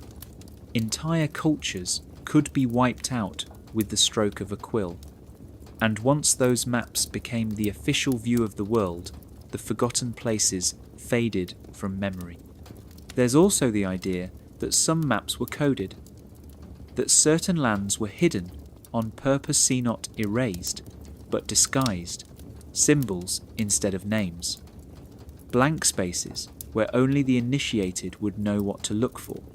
Lost islands, forbidden zones, lands that held knowledge or relics that were never meant for the public. Even today, some ancient maps show shapes and coastlines that don't match the world we know. Antarctica shown centuries before it was officially discovered. Islands that no longer exist. And unnamed regions in the far north and south that seem to whisper of civilizations now lost. Maybe it was all just confusion. Or maybe, in the years after the sky darkened, we didn't just lose time, we lost space too. And with it, pieces of a world that someone didn't want us to remember. While the official story of history was being shaped by empires and churches and scribes, there may have been another story one kept hidden, passed from person to person in whispers, symbols, and coded texts. A story that remembered what really happened in 536. Not just the darkness, not just the cold, but something else. Something the world wasn't supposed to know. And the ones who kept this story alive were secret societies. Throughout history, there have always been groups that operated in the shadows. Not all of them were sinister. Some were just people trying to keep old knowledge alive while the rest of the world forgot. The Freemasons, the Rosicrucians, certain branches of the Templars, ancient mystery schools, even some monastic orders that didn't quite follow the official church line. These groups believed in hidden truths about science, about the stars, about time itself. And some of them had strange stories about a year the world tried to erase. They spoke of the Great Dimming not just as a natural disaster, but as a turning point, a reset, a moment when a powerful shift took place not just in the sky, but in human memory. According to some of these traditions, the world before 536 was more advanced than we think. It had knowledge of the cosmos, energy, lost languages.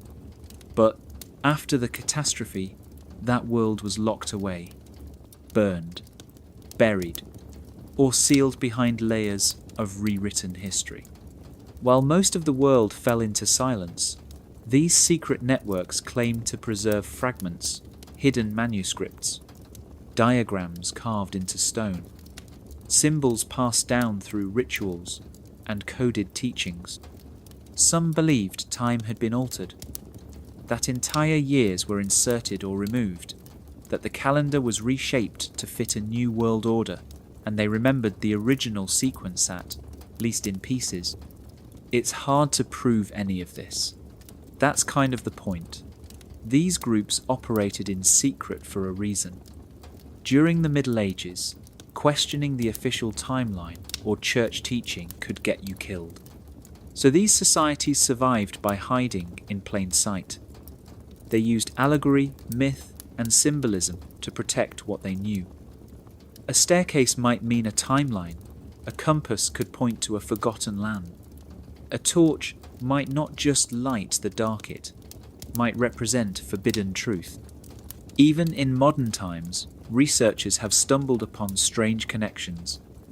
Symbols in ancient cathedrals that match older, pre-Christian designs. Writings found in underground vaults that tell stories no history book includes. coins from eras that don't officially exist. All small signs that someone remembers something different.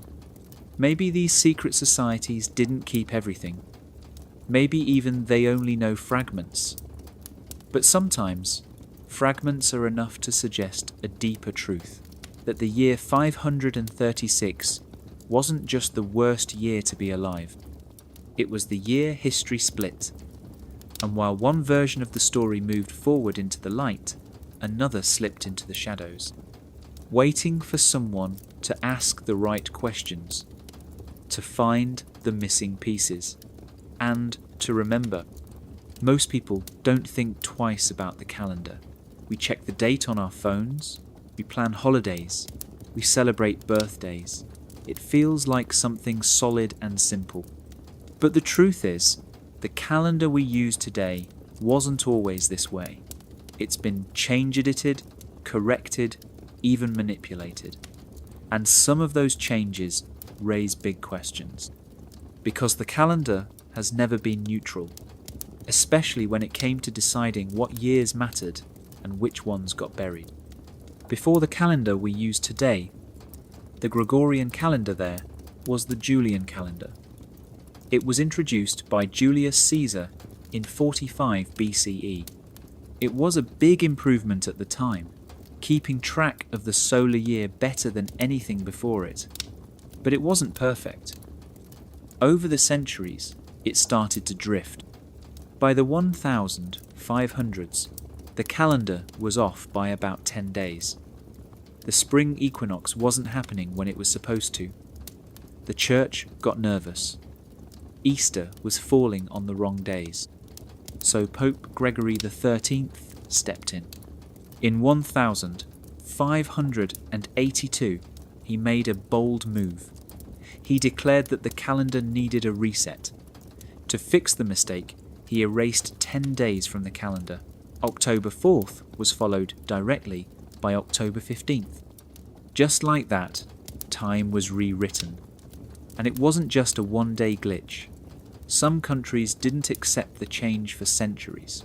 England waited until 1752.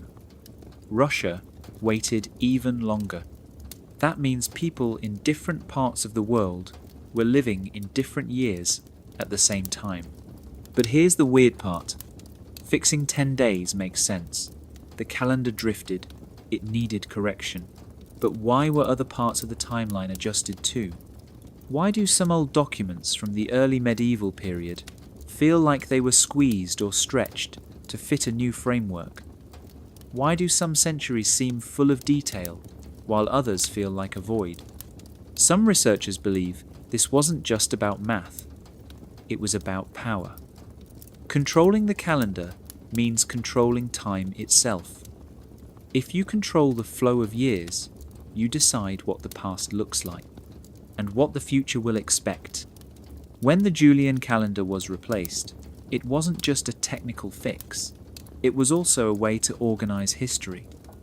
The church took the lead in choosing which events were remembered and when they happened. Saints' days were honored. Pagan holidays were rebranded. Older timelines were sometimes rewritten to match religious prophecy or imperial narratives. Centuries could be smoothed over. Gaps could be filled in. Entire eras could be reframed. And then there's the theory that parts of history hold decades, or even centuries may, have been inserted or erased altogether. Some say this happened during the early Middle Ages. That the strange silence, after 536, and the foggy records from that time might not be an accident. Maybe the calendar we use is hiding something deeper. A correction that wasn't just about days or dates, but about reality itself. So, the next time you look at the date, remember this. The calendar didn't just evolve, it was changed, on purpose, by people with the power to shape time. And maybe, just maybe, the history we live by is a version designed not to reveal the past, but to hide it. Imagine waking up one day and realizing you don't remember anything from the last few years. The sky has been dark, food has run out, people you knew are gone, you're cold, you're scared, and the world around you feels like it's been erased. That's what the year 536 may have felt like to millions of people. But what if that deep confusion and trauma wasn't just a tragedy? What if it was exploited to reshape everything? When disaster hits, people are vulnerable, their routines are broken, their beliefs get shaken. They look for answers, they look for leadership, and they'll follow anyone who promises safety or meaning. That's the moment when history can be rewritten, not with force, but with silence, with suggestion, with new rules and new stories, filling in the gaps left by fear and memory loss. The idea of artificial amnesia is simple. It's the erasing or muting of memory, not by chance, but by design. We usually think of it in terms of individuals, someone blocking out a painful experience. But it can happen to societies too. If a whole population goes through trauma, like the kind caused by volcanic winters, famine, and plague, their ability to hold on to the past weakens. And in that fog, someone can step in and decide what comes next.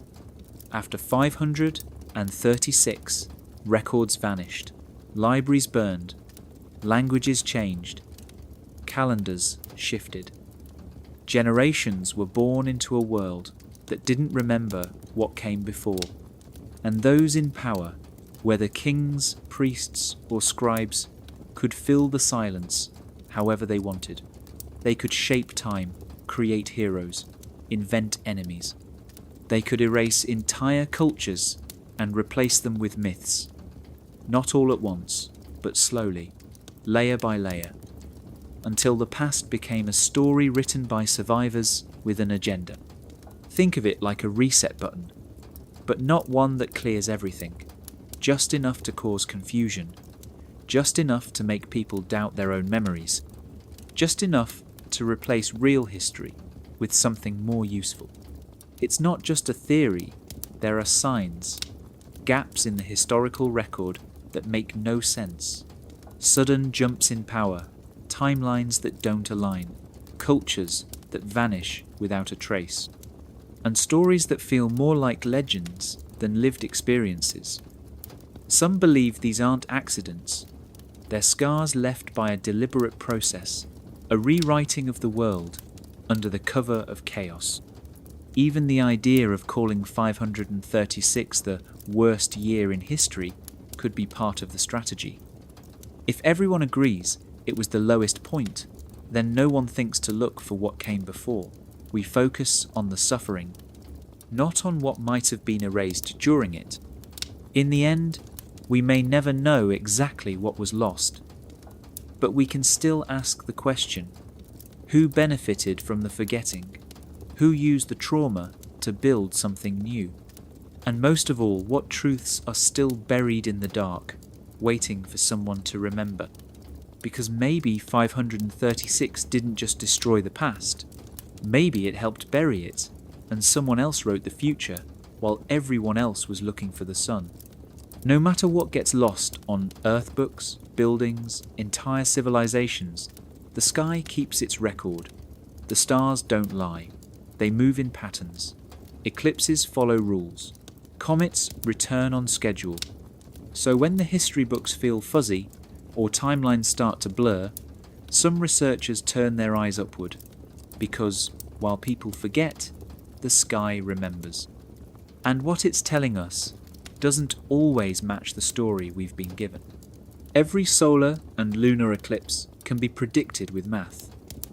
If we know where and when one happened, we can check if the date matches what the sky says should have happened. It's like cosmic fact-checking. The same goes for comets especially, the big ones that light up the sky and make it into the records of ancient civilizations. These events leave a trail, not just in memory, but in orbital data. Now here's where it gets strange. Some of the events written down in early medieval records don't line up with what the sky says should have been visible at the time. An eclipse recorded in one chronicle might be off by a few years or even decades. A comet mentioned in a Chinese text doesn't match the timing of a similar sighting in Europe. These aren't just small mistakes. When stacked together, they suggest something bigger, that the timeline itself might have shifted. If the years were tampered with, added, removed, or scrambled, then the sky's record and the human record would no longer match. And that's exactly what some researchers believe has happened. They think the official calendar might have been adjusted at some point to suit political or religious goals. But while rulers can edit paper, they can't change the stars, which means the discrepancies could be proof of a hidden rewrite in our history. There's another layer too. Some cultures, like the Chinese and the Mayans, were incredibly detailed in their astronomical records. They treated celestial events as major signs. If something big happened in the sky, a strange eclipse, a long comet, a blood moon, they wrote it down. And they often included other details, like plagues, famines, or the fall of rulers. By comparing these events across cultures, you start to see patterns. Sometimes the sky says two things happened at the same time, but the official histories say they were years apart. Even stranger, some eclipse paths, where on Earth they should have been visible, don't match the locations that report seeing them. That suggests that either the date is wrong, or that the observers weren't where we think they were. Both are problems if we're trying to build a clean, linear timeline. So what does this mean? It means that the stars might be the most honest historians we have, and they might be hinting that something went missing. Not just a year here or there, but entire blocks of time. Changed, hidden, or replaced. In a world where records can be burned and memories can be rewritten, the sky is the one witness that can't be silenced. And if we listen closely, it might be trying to tell us a very different story about where we come from and when. History books often make the past feel like a straight line. Rome falls and the Middle Ages begin. Castles rise, plagues sweep through cities. Then the Renaissance arrives like a sunrise, and everything starts moving forward again. It's a neat story, clean, easy to follow. But what if that smooth timeline isn't real? What if the so-called bridge from Rome to the Renaissance was built later by people who needed the past to feel stable even when it wasn't? This idea isn't just about missing facts. It's about how history was shaped to feel continuous, even when there were cracks wide enough to swallow centuries. When Rome collapsed in the West in the late 400s, it left behind broken systems, scattered cities, and very few records. For the next few hundred years, most people were too busy surviving to write things down. Paper was rare, books were locked in monasteries, and literacy dropped fast outside religious centres. Then, suddenly, around the year 1000, and especially by the 1300s, Europe starts to wake up again. We get universities, paintings, science, and new architecture. People start looking back to Rome for inspiration. They call it a rebirth, the Renaissance. But here's the weird thing: what exactly was being reborn? And what happened during those hundreds of years in between? The truth is that the timeline doesn't always add up. Technologies appear in the Middle Ages that shouldn't exist yet. Styles of writing and art vanish, then return. Whole cities that were supposedly active for centuries show little to no archaeological change. And some famous documents that connect the dots were written long after the events they describe. It's like a story that skips chapters but still tries to act like nothing was missed. This is what some scholars call the fiction of continuity. It's the belief that time moved smoothly from ancient Rome through the medieval world into modern Europe. That each generation passed the torch to the next without interruption. But when you look closely, that torch seems to vanish in the dark before lighting up again somewhere else rewritten, relabeled, and sometimes restarted entirely. The people who lived in the Renaissance weren't just rediscovering old Roman ideas. In many cases, they were reinventing them, guessing what the ancients thought, filling in the blanks, and then presenting it all as a direct inheritance, like a family that loses the old photo album and draws a new one from memory. And here's the kickersome of that may have been done on purpose. A continuous timeline creates legitimacy. If you're a king or a pope or a scholar, it helps to say your authority comes from an unbroken chain stretching back to Rome. It gives your rule the feeling of destiny, of order, of trust. But maybe the truth is messier. Maybe the past is a jigsaw puzzle with missing pieces. And maybe what we think of as history is really a reconstructioner best guess dressed up as certainty, because continuity feels safe. But cracks tell the real story, and behind the smooth lines of the timeline, there may be a silence no one ever expected us to hear. We've been told that the year 536 was the worst year to be alive. The sky dimmed, crops failed, people starved, plagues followed, empires fell apart. It sounds like the kind of year you'd never forget, but here's the strange part: most people did forget. For centuries, no one really talked about it. There are very few records, very little evidence, just pieces. And some historians are starting to wonder, what if the worst year in history never actually happened? Or at least, not in the way we've been told. We've been told that the year 536 was the worst year to be alive. The sky dimmed, crops failed, people starved, plagues followed, empires fell apart. It sounds like the kind of year you'd never forget, but here's the strange part: most people did forget. For centuries, no one really talked about it. There are very few records, very little evidence, just pieces.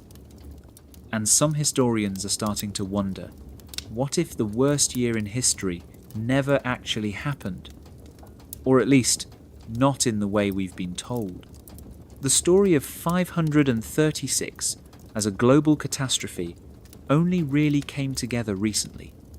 Modern scientists studying ice cores and tree rings noticed something unusual. There were signs of sudden cooling, volcanic dust, ash layers. Around the same time, ancient writers in Europe and Asia mentioned a dim sun, but the exact year? That number 536 was chosen much later, put together like a puzzle where some of the pieces were missing, and others might not belong at all. That's not to say nothing bad happened. Clearly, something did. But was it all packed into one terrible year? Or did someone, somewhere, stitch together different disasters and label them with a single date to make the timeline easier to follow? The idea of 536 as a narrative stitch is about more than just weather. It's about how stories are made. When the past is unclear, people tend to fill in the gaps. If there's a mysterious silence in the records, it helps to blame it on something big and dramatic, a catastrophe that explains everything. And once that idea takes hold, it becomes hard to challenge. Because now we have a neat explanation, a single point in time that broke the world. But the actual records from that period are all over the place. Some sources mention the darkening sky in 536, others place it years later. Some talk about famine in one region, but not another. There are gaps in history, yes, but they aren't all centered on one moment. They drift, they shift, like shadows in fog. It's possible that people long ago remembered the trauma, but not the date. So when later writers looked back, they connected all the worst memories and gave them a number, 536. A year that could carry the weight of disaster. A symbol more than a fact. And that symbol has power. It explains missing time. It justifies lost knowledge. It makes the past feel like a story with a clear beginning and a clean break. Before 536, Rome. After 536, darkness. But maybe that break wasn't real. Maybe it was written in later by those who needed it. The truth might be more complex. Maybe there wasn't a worst year. Maybe there were many bad years stretched across decades. Or maybe something else happened entirely, something we still don't understand. Because history isn't just what happened. It's also what we choose to remember. And sometimes the most important question isn't what we know, but why we were told it happened that way in the first place. When you look back through time, what do you really see? Battles, kings, inventions, disasters, names carved in stone, and dates stamped in books. But behind all that, there's something even more powerful: memory. And memory isn't perfect. It fades, it breaks, it can be twisted. And if someone has the power to rewrite memory, then they also have the power to rewrite history. That's the question that's haunted this story from the start. What really happened in 536? Was it truly the worst year ever, or just a label stitched onto something deeper? Who decided which records got saved and which ones disappeared? Who shaped the timeline that we now follow, like a map carved into stone? When history is rewritten, the truth doesn't vanish all at once. It slips away quietly, a missing book here, a burned scroll there, a change in a calendar, a silence where a name should be. It's not always about lies. Sometimes it's about what gets left out, what isn't told, what never makes it into the story. And over time, the version that survives becomes the only version we know. That's why secret archives matter. That's why lost maps and broken timelines make us uneasy. They remind us that the past isn't fixed. It's something that can be shaped. And if it can be shaped, it can be misused. But here's the hopeful part. Not everything can be erased. The sky still holds its record. Ruins still whisper of forgotten cities. And ordinary people keep asking questions. They find strange patterns. They notice the holes. They compare myths across cultures and wonder what really happened between the lines. This isn't just about doubting history. It's about being curious, about looking beyond the surface, about not settling for the neat version of the past that fits too perfectly.